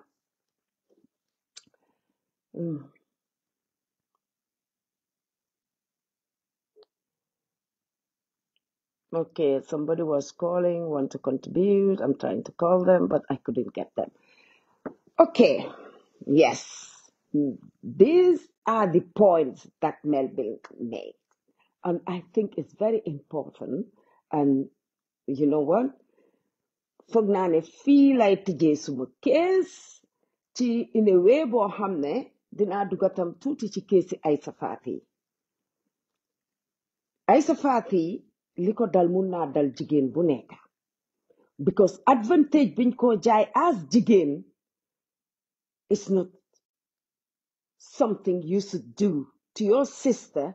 Your brother are doing this to you as a sister. A Senegalese tycoon nga ñëw ci dëkk bi weer sa jigéen defal ko lu nekk nga ne danga ko takk mu ne la parewuma pour sëy bugguma la mu am boyfriend am waaye nga dem dugg suñ police yi ñu jël la di la jaay advantage yaay sa boyfriend bi nga nekkal léegi di leen caaj di leen oo ci police station yi di leen teg gis nga suñ police yi they are very unprofessional añ leen ñu waxante dëgg te ci jamono ji nekk nii soo gisee ñun ñu toog fii xale bee tax ñu toog fii dañ bugg a justice pour xale boobu noonu dañ bugg a xam the cause of death why the family is like the way they are treating this little boy's dead because it seems to be like they don't care they don't care about this boy. They are just enjoying themselves. They are just living life. They are just showing people that, you know what? Say whatever you have to say, but we are living our best life. We don't care if Bob Keita raped my sister, if Bob Keita is the father of the child, if this is a case that is ongoing, I don't care. And you know what? I have information that is very interesting. Whenever Bob was going to court, the guy would come to the court, this Sena Mumbai, and start provoking, talking things, having such a behavior, Yohamne, it's very odd in court. And there was a time they said, no, you can't come to the court if this is how you would behave. Gis nga nit ku nekk soo gisee ñu naan la kii doma la ñu di la ko tam nga téye tànki xaleel di ko soccoo ku ñëw tam doma doo téye tànki xaleel di ko soccoo because case bi yéen ni ngeen a behave moo tax nit ñi am suspicious mind case bi ni moo demee moo tax nit ñi am suspicious mind so biñ na DNA so def all of a sudden xale bi is nowhere to found and xale bi mooy the point of this case yal na ko yàlla xare arjana xale bu ndaw la ki sa arjana laa dem amul baakaar malaayka bu ndaw la yow su fekkee ne sa doom mu ngi on kuuma waaye still ñu ngi yóbbu sa doom lopitaan yow nekkuloo ci lopitaan bi di jooy yow nekkuloo ci lopitaan bi di seet naka la sa doom bi di survive waaye yaa ngee mekobu pour dem ci programme jigéen ñi léegi ñun miy biir 9 months di sukka si suñ doom yi di tuur deret nekk diggante dunda ak dee di leen jur ana suñ yërmande ana suñ xoli yërmande as yaay ana suñ xoli yërmande as yaay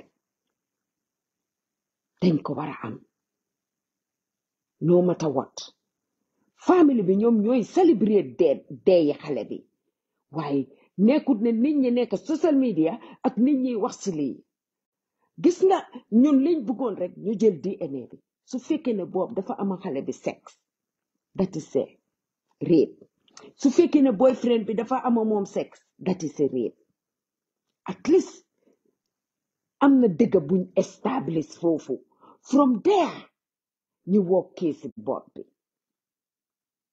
waaye jël nañ xale bi sacrifice ko because yow sa doom yi nga jur musuloo leen a fàtte ci moto waaye doom ji nga xam ne mooy evidence ci case bi xale bi nga xam ne mooy evidence ci case bi moom ngeen fàtte ci moto bem dee because su deeyee blood bi duñ ko mun a draw waaye DNA mun nañ ko jël in any mun nañoo jël kawar gi mun na jël swab li ñoo jëlee DNA dafa bari de te dama ñaan Gambia police balaa ngeen naa toppa ay sa faat yi di ko investigate di siis motoom yi di jël téléphone am yi di establish case boo xam ne yéen amuleen case I think that you should go after this family. I think that you should go after them for the truth. I think that you should go after them for the death of this child because the child is innocent in this. He is just evidence to prove something. Halebi, choose it pour ñëw ci wall bi. Choose ko pour ñëw ci wall bi. Choose it kanay yaayam. Choose it kana ko wara jur. Choose it naka la wara ñëwee ci wall bi. Yow mi yaayam biir ko yow yaa choose ne xale bi dama ko indi ci wall bi waaye danga indi xale bi ci wall bi ngeen féel ko nga féel ko ñaareel moo tax ñuy dee wax ne jigéen gu nekka yow yaa di am di autorité bi pour nga choose the father of your kids, the father of your child. Góor bi nga choose pour sëya moom mbaa jigéen bi nga choose pour sëya moom xamal le kooku mooy jur sa doom yi. Be very careful how you choose a woman. Be very careful how you choose a husband. Because that husband would be the father of your kids. That wife would be the mother of your kids. Ben doom choose ut kanay yaayam kanay papaam ñun ñoo dee choose kanay nekk suñ papi doom yi ñun ñoo dee choose kanay nekk suñ yaayi doom yi ba pare indi doom yooyu ci àddina Bob Keita anyhow bu guilty na justice dox ci kawam parce que kenn du xappi ci jigéen muy sëy jëkkëram di tëdda système mbaa jigéen muy sëy xaritam di tëdda système xaritam di tëdda jëkkëram mbaa jigéen muy sëy jëkkëram di njaalo benn jigéen ene wuñ ko benn jigéen nit ku nekk danga am sa opinion nit ku nekk danga am sa plateforme nit ku nekk li nga bëgg a wax moom ngaa wax doo bëgg a wax doo ko wax kenn forcé wut kenn pour mu wax ci kees yi Bob Keita kenn forcé wut kenn pour mu wax ci kees bi koo xam ne am nga di feeling pour jóg nga wax si nga jóg wax si waaye dictionnaire yi ngeen naa binda di wax ne yéen choose ngeen li ngeen naa choose pour wax li ngeen bëgg a wax moom ngeen a wax ñun suñ yoon nekku ci lijjanti wuñ lu waay di wax ak lu waay waxul man de suma yoon nekku ci man lijjantiwuma lu nit wax ak lu nit du wax man suma yoon nekku ci man li ma lijjanti mooy li ma ñor mooy man li ma bugg a wax dama koo wax li ma bugg a discourse dama koo discourse keesikat yi jaaju bi mu nga noonu gaa yaa ngi walk freely keesi Khadija bi they are all walking free yaay ji ko jàppale sëriñ ba ko jàppale ñu rey ko may leen ma kool kii mu duga dafa buga duga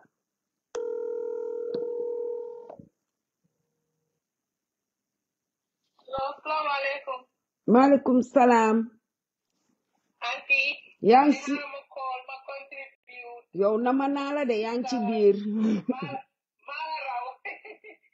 Mane won, you know, as a mother of boys, the never because I follow the story and I've been watching you say Ture and other people at the Fanta, they have been talking about this case. And then Mamani follow up with Melvin. He did a great analysis of the case and I was like, okay, now I'm not like really a little bit of what's going on. But you know, Lee is just sad across the board. Because of what said laws were both cater, I'm not family, but I'm not yai, I'm not kilifa, but mom si boba all his business, everything is on hold. For 2 years, nga jël doomi jaamu bu you ko mal to take off for nothing. And second of all, too, is the minor, more the baby. Because Halle Vitamin is a victim like law hamne they can sacrifice. Comes my yaay they were sacrifice instead of sacrifice, they got sacrifice. Like that's how I'm looking at it. Get it, say I wouldn't. Suma yaaya daan ooye education Burama pension I'm telling you, it's crazy. So, you know, man, it's the child welfare system of the Gambia feeling for on top of things. Because we're not pointing fingers at anybody, but also everybody feels this child. We failed her, we failed him. There's a lot of both cases coming, the system failed him. And then also that minor, that little girl, they failed her as well. Because Sokobaye Health, she was a minor, according to what they say, right? So more they go on assign to a social worker for her more common because to look over her. Yeah. So they minor halal do am halal. Halal do halal do munatiya halal. You see what I'm saying? So don't feel yeah. System here where I work, they know somebody who they assigned to the case. They let them every 15 days, every two weeks, let them check the welfare of the baby and the mother as a whole. Now make sure everything is fine and so on and so forth. Something double fishy feet. Because all of a sudden you record like a blood word, then all of a sudden they go forget in the car. Like how can you forget a little child? It's not even one in the car for 4 hours. So many child were not paying attention to that child. His medical needs was not being met.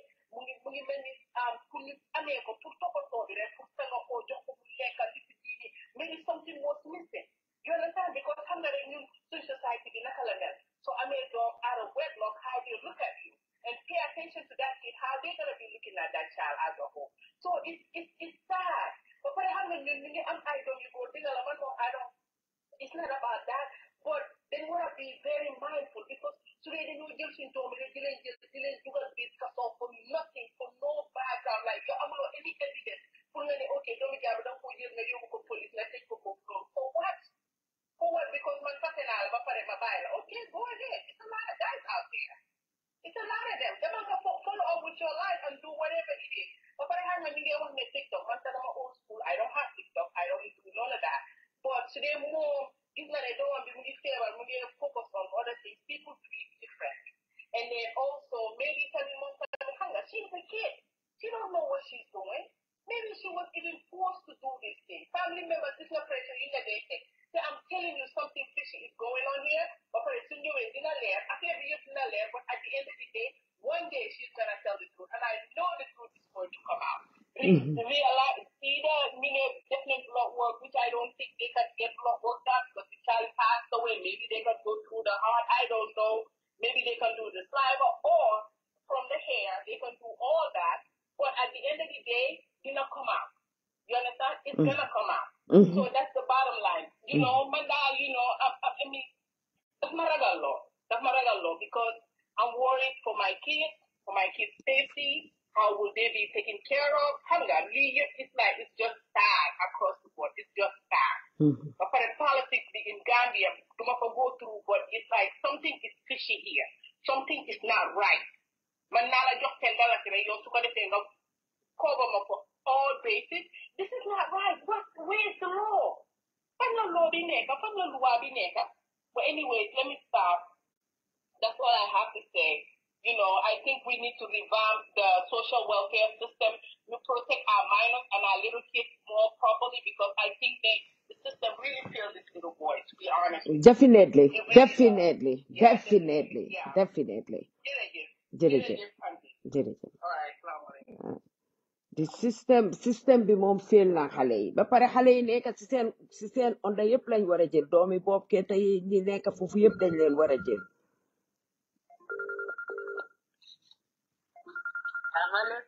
maaleykum salaam yaa ngi ci biir.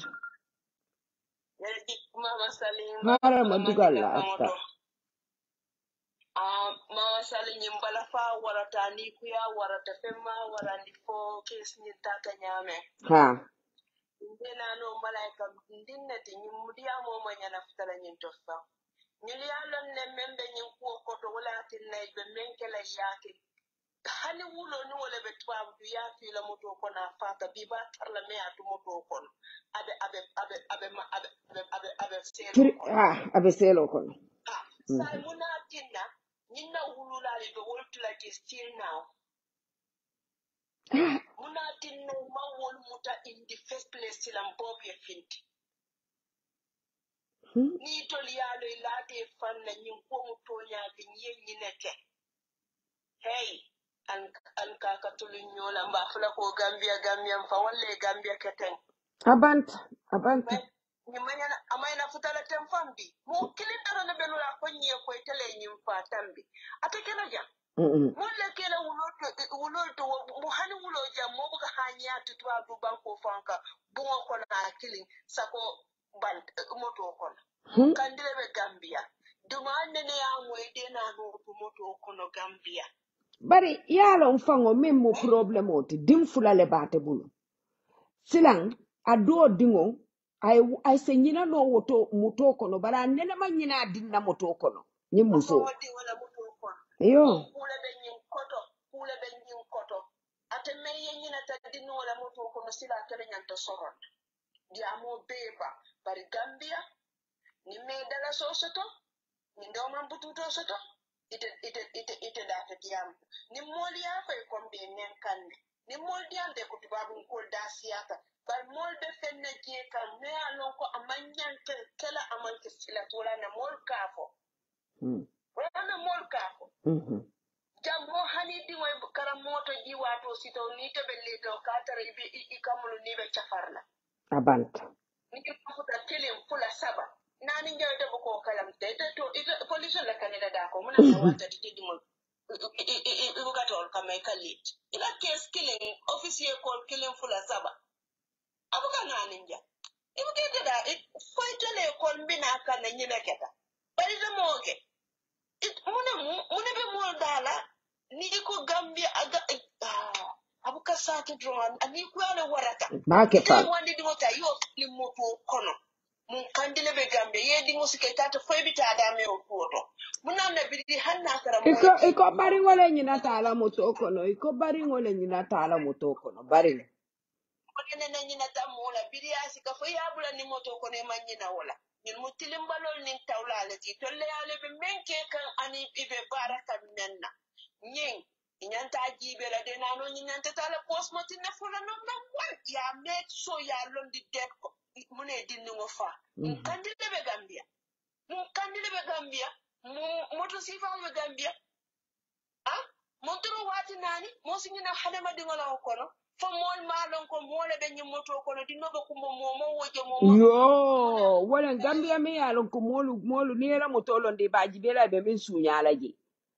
Mol be tambila nga malon fata ta jaba wulol lel kono sila mo santo la ka do mo jele sila nyawata sa wotol de mo molent ni yenyi londi min to le Gambia min to ma fa ne for 4 hours mo malon ko mole be moto kono hey al mole tilimbale able tanyi muta fo ayata dalilo men kama ayo fo ay wofo ni dañin kes drag kanne ñin kes teñul bulu koten ke fawoke na ba ñama kes teñul bulu birin day one ya foko ñene ba fala faila ye tele tumi bari be silal folo fona wuluta hana ta futala wulu wala ñim banko wol technology ba tuma na wata gambe sa fa si konan de na no wuta nga jembe menka ba dek ina no wuluta lumme o mayana hanitilo poila imala DNA bonda bala because de na no mu case abe case le kono o wuluta lumme nemu inyanta fewol bondi la bala ka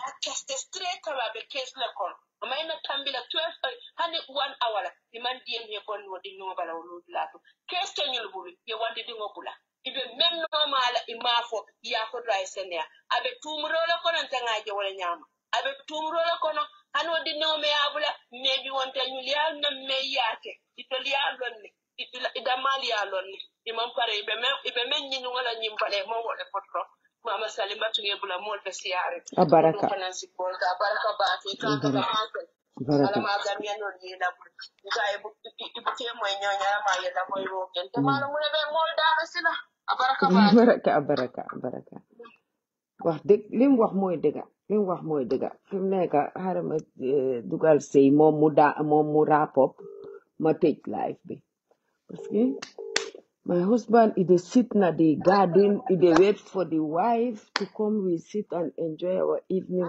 It's moonlight waaw man lu ma di part bi nga xam ne boobu noonu foog ma wax ko léegi social service dafa mel ni ñoom existing in the Gambia. Senabu soo ma jege ñoon su ma leen bëjee gis nga yow gis nga ñu dee sonnee ci mbiri social service suñ leen soxlee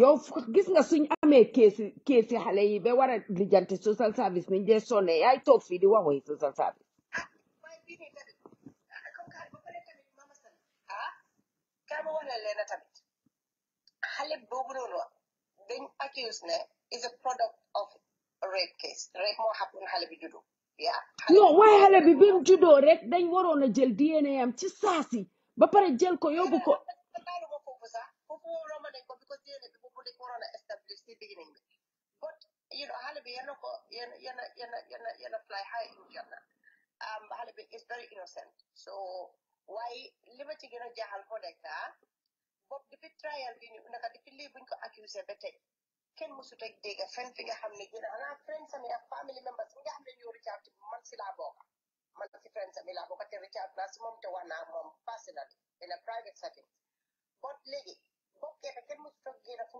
mu mus a déggee bokkeeta gën na on any media or any platform television be it you know anywhere musut a gën a fen mu wax dara si affaire yi keesam bi kii dañ ko tiim yóbbu ko si mile 2 mu toog mu jàppa yàlla te muy toppa loi bi te mu ngi toppa loi bi ba léegi mu ngi wax ne moom defut li ñu wax ne moom la def xale boobu noonu comme que xale bi ni understand nga is vital si case bi amul kenn ku nekk di génne nataal bi xale bi the only person ni génne nataal xale bi mooy famille bi si boppam ñoom ñooy nataal ñoo koy aj ñoo koy snapchat ñoo koy aj xale bi ñoom ñoo ko nekk di génne si media bi case bi nii soo gisee mu dem mu gën a grab public attention nekku ne because boppuñu dara family boppuñu dara very rarely pour nga dégg xanaa cousins ak long distance relationship the relatives yi am but seen immediate family bi gars yi waxuñ nothing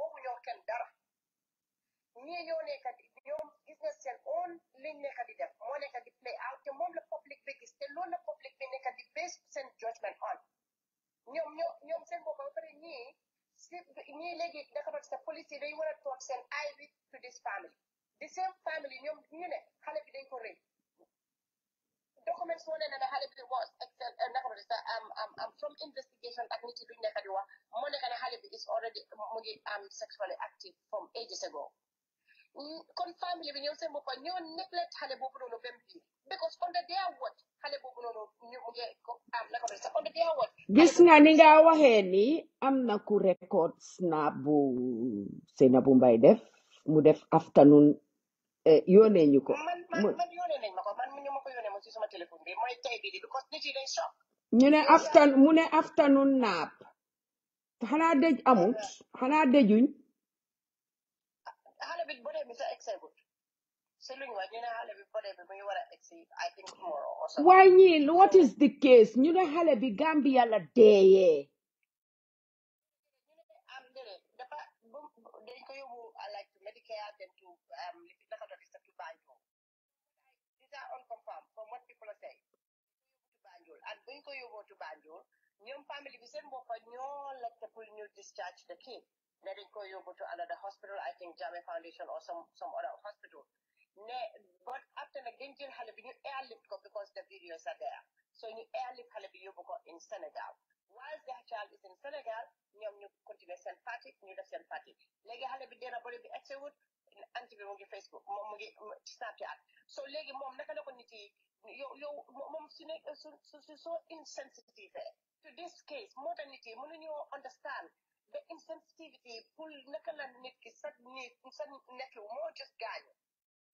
On Snapchat, what are you doing on Snapchat? What message are you sending to everybody? You know, are you not sad that your niece is gone? The dalasi bis you on social media, they blame nit yi nekk di wax ci affaire case bi ni. But they should turn their send interest to this person. Yow yaa am dëj yow na sa moom lañ rëy yow yaa the main complainant bi dem ci police station bi pour nga yóbbu that complaint. You were aware ne Saraka dafa biir before send divorce. The day when you divorce, the elu sa ñaari takay dem ci police station bi pour nga lay a complaint ne sa jëkkër dafa rëy. Once you already knew before bi nga xam ne it's evident yow xam nga ne Saraka dafa biir time boobu noonu yow mënuloo yóbbu sa jëkkër police waaye dee bu la sa jëkkër fase dee boobu noonu nga am ñaari tànk pour nga xalaat ne police station bi existe. So everything is just based on ñoom. Everything is si ñoom la xale bi soo gisee public bi amee seen nataali fu nekk ñu ko post because ñoom ñoo leen post it mu barak ñu post xale bi post su nekk ñoom ñoo génnee xale bi si biti ñoom la xale bi dee seen loxo sadly and which is very unfortunate and then ñoom seen boppa foofu noonu ñoom seen boppa ñoo amee seen minor kid bi nga xam ne was pregnant under their watch. So that man nekkuma di excuse rape te nit yi buñ undermine rape. Rape is real. I'm the victims in your hand. They are real victims of domestic violence. I'm of rape. She could be lying. It could be true, whatever that is. But the way and manner and the circumstance surrounding the whole thing, I still stand by it. But think we're free because what the toxic is not a danger to anybody. They could just accuse. It's just an accused person. Say the man miss mo of motok ni muna ekatisma telephone be make a complaint. Nelly mo happen. Sima. That it never decide. Lulu minute ne. I am guilty of that. And Lulu minute man kima accused of guilty of that crime. So investigations will happen. So you establish the facts and before somebody pull me charge la. So fair. Later kasi happen to Bob fair. Nañ ko génne suñ ko fekkee ne dafa loi bi dafa daanu ci kawam ñu delloo ko mantu waaye waru faa toog ba léegi ne mu toog foofu noonu moo tax nag nit ki nag loolu ren di sa loxo lay nakkee te pax soo koy gas bu mu sori because yow mën nga faa des tey bii nii ñu ngi jël bopp ketta taaj ko foofu noonu waaye tey bii nii tamit yàlla dogal na sadly négligence mu ngi happen ñoom seen boppa am na commit murder te borom dina dem kaso te borom dina dem kaso very unfortunate la kenn ñaanu ko yàlla kenn nekkut ne tamit man fooguma ne xale bi am na dara lu ko yàlla di punish ba war a tax nit mu rey ko si biir kër googu noonu amul yàlla moo dogalam xale bi mu gaañ te ñun am nañ lot of sympathie te ñu ko ñaanal Facebook bi ñëpp a ngee ñaanal xale bi foo dem si foo dégg ñu wax affaire case bii de xale bi ñu ko ñaanal so gisuma kenn man ba tey gisuma benn message on anywhere fi nga xam ne nit ñëw na mu ne loolu dafa mooy xale bi or anything kenn waxut nothing si affaire xale bi yërmande ak ñaan moom la ko di amal so man nag duma fi yaaga waaye naka la rape at this point jigéen ñi nag moom ba pare ak diaspora bi ñu nekk fii seen doom yi ñoo dem Gambie wax leen ñu advice leen fii sax katuma dañ ko document nañ gis documenté xale jigéen yi pour ñu mun a because mun ngaa dem ba Gambie yow su la nit meree nga dem ba foofu noonu ñu yoona sanga doomam nekk foofu xëy na sa doom nekk foofu noonu mun nañoo wax gars yi yoona sanga connect leen ba pare jiñ leen rape comme que Gambie suñu la dee the ones ñu accuse la nit mu ekkati ñaari tànkaam bi dem ba si biir police station boobu noonu mu accuse somebody of rape borom mu nga dem mile two la moo dem so be very careful góor yi ngeen make ak ñu tamit suñu doom bi góor yi ñu make sure ñi nga xam ne am nañ di age ba borom bu dee candidat ñoo dem Gambie ñu ne leen ñu very careful because ñun léegi dafa mel ni in Gambia pour nga nekk góor is a risk te loolu taxu tamit they are domestic they are real sorry man maa xamul sama wa domestic violence they are real rape victims yi nga xam ne ñooñu noonu tey naka la ben tey there are real rape victims yoo xam ne suñ demee pour complain déglu ma ñaata jigéen moo walk into that police station ñu joxe ñu am rape case ñu dem police yi toog di leen caricature jëluñ ko serious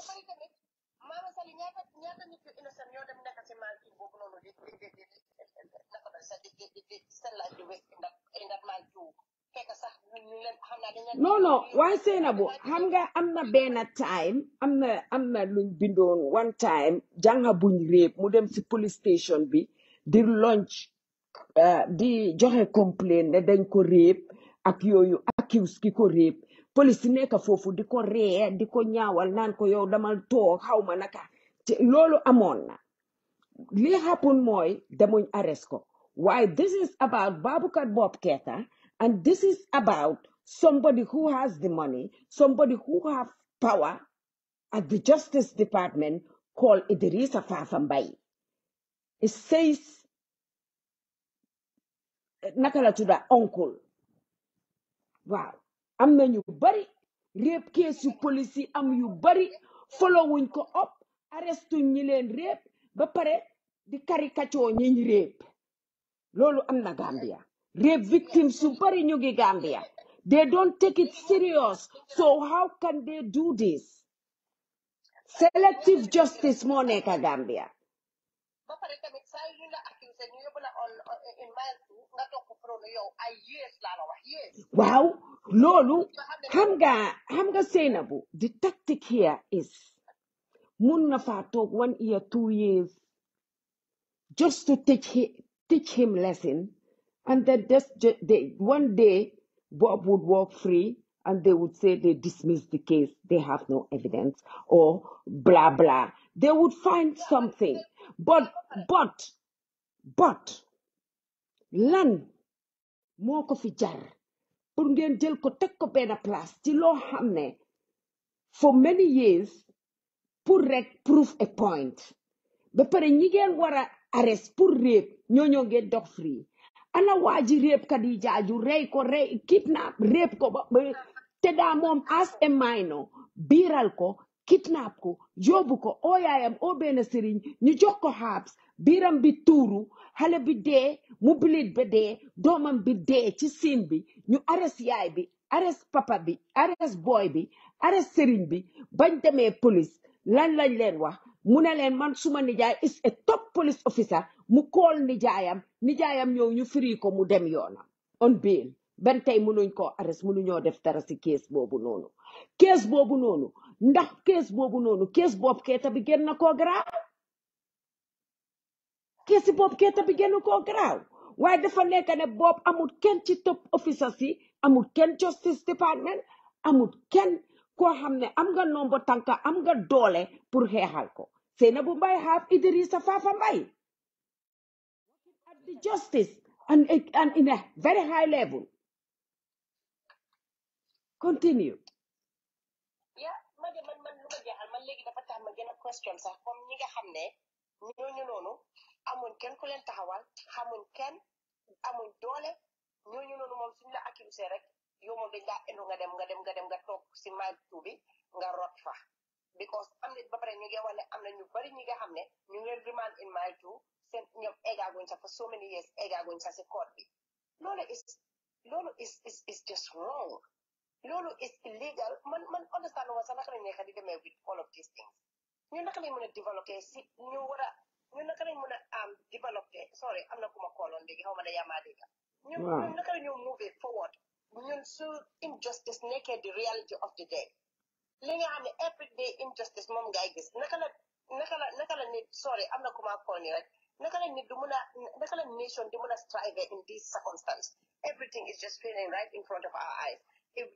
am na yére yi nga xam ne sa moral yi daf laa oon ne lii is wrong ba pare nit yi lu ñoo nekk di wax nii ñen la ñoo nekk di wax ñun ñoo fa am nekkut ne Bob Keita rek a nekk góor si biir dëkk boobu nekku ne bopp keta rek a nekk doom si biir dëkk boobu nekku ne bopp keta rek a nekk unkuli jàmbur wala papa si biir dëkk boobu noonu is made of men and women, boys and girls.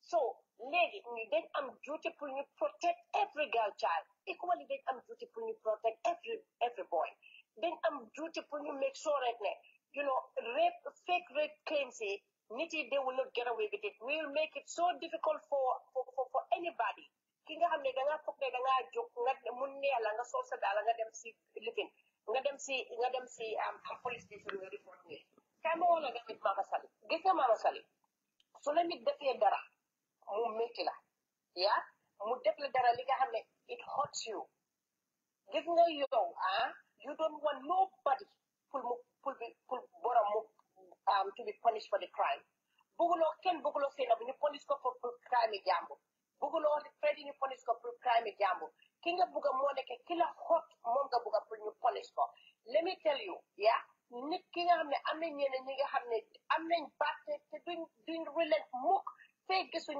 justice mu prevail ñi leen hot ñu pay for those crimes so léegi ñun tamit suñ duty moo nekk ne pour ñu support those people waaye dañoo am pour ñu denounce the people ñi nga xam ne dañoo use because of ñoom am nañ the power or am nañ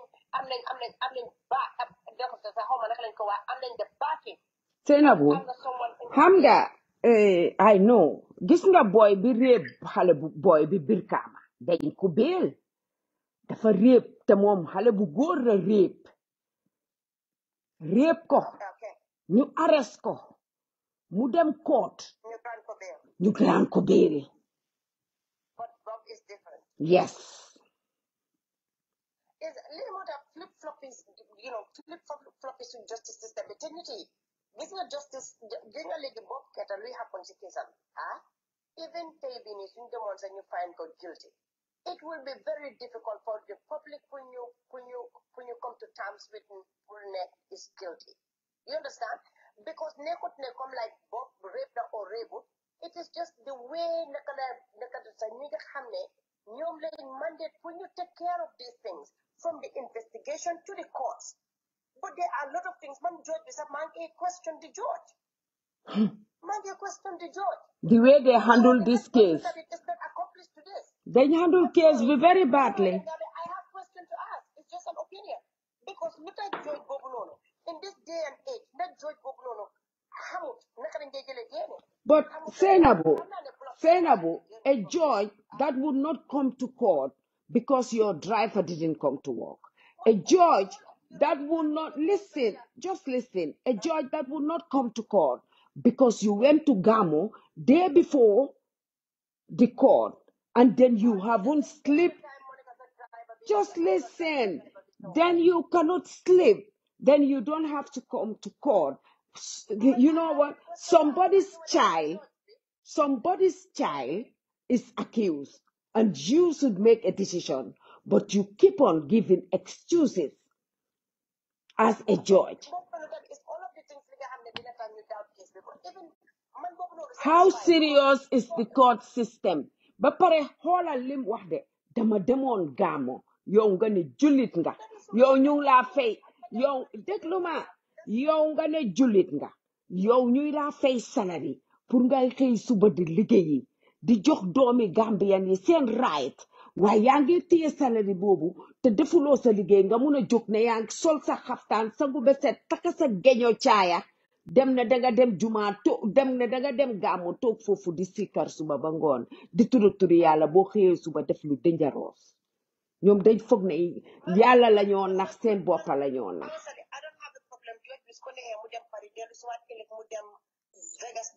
I don't have a problem with this.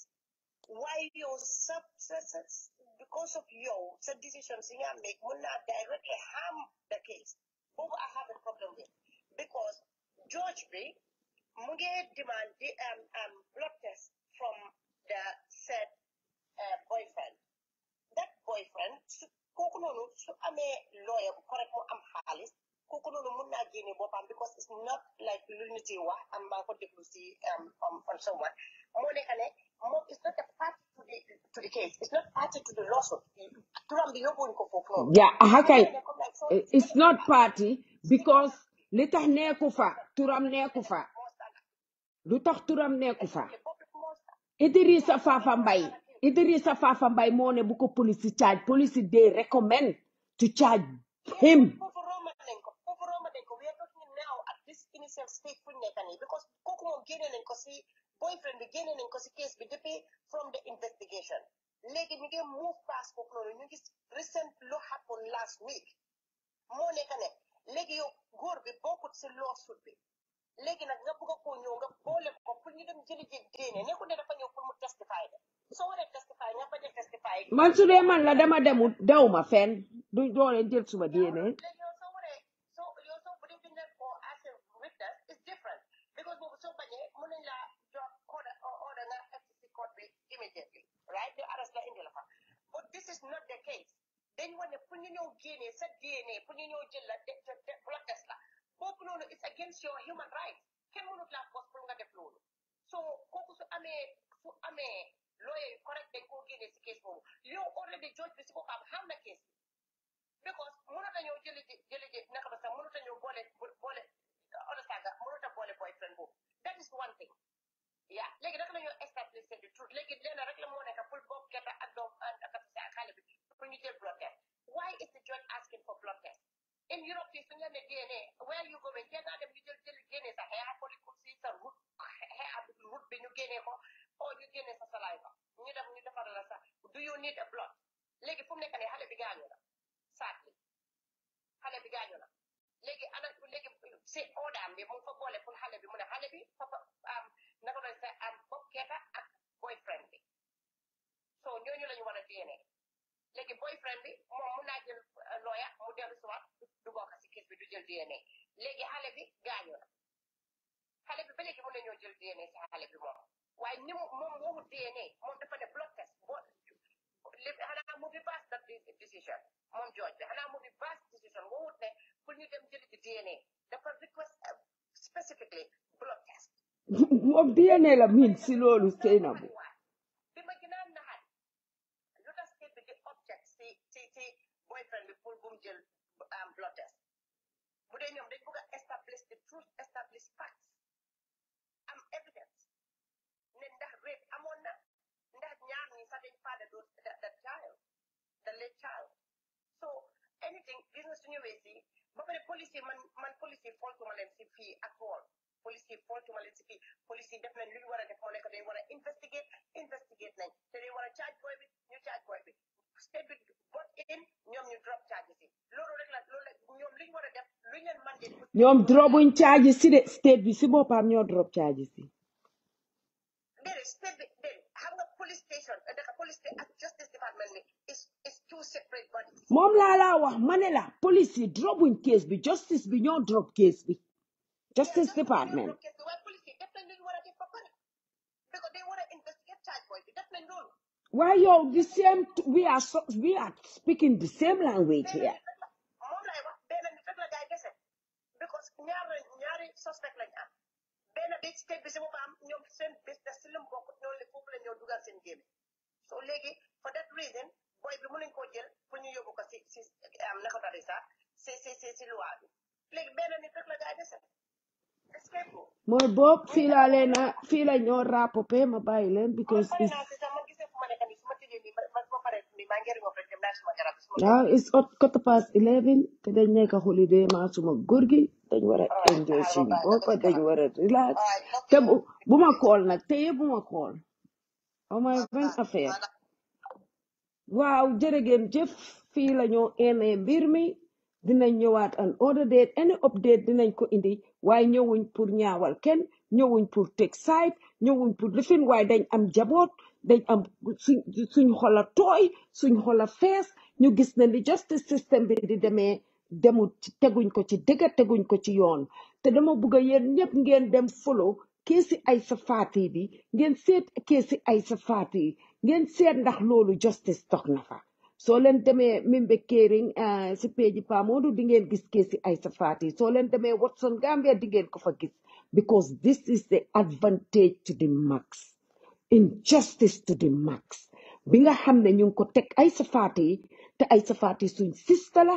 Aïssa Faty suñ doom la Aïssa Faty raki jàmbur la Aïssa Faty magi jàmbur la Aïssa Faty xariti jàmbur la am na right mu nekk jigéen ñu góor ñëw gis ko may ko te benn góori Gambian góori Gambian yi defal nañ Sénégalais ba sonna musuñ leen a yóbbu court musuñ leen a arrest di leen on investigation pour nangu li leen góor ga may di ko siis dëgga neex yàlla Gambia police dugal leen ci seen yoon nekk liggéey leen seen liggéey yi dik ñaa ngee dee léegi laa riit ne am na ku jël paaka stab papaam bem dee gestu nañ robbery baa ngi ne mu ngi mel ni tulee mari breaking and entering baa ngi mel ni tulee mari sàcca yaa ngi mel ni tulee mari rapino gaa ngi mel ni tulee mari jóg leen under age yi nga xam ne mini koko mino yi Ami Jaañ di oote ñu ngi ci Sénégambia bi fees fa tep jóg leen ngeen patrol ngeen toppatoo loolu dan ngeen toppa innocent people di leen jaay advantage di leen harass because Aïssa Faty li ngeen ko def is harassment to the max Aïssa Faty li ngeen ko def is harassment te ñun ñëpp jigéen lañ bu soobee yàlla ëllëg su ma amee jot dinaa ñëw ci keesi Aïssa Faty boobu Aïssa Faty rek laay wax jërë ngeen jëf love you all guys waaw I salute Asaka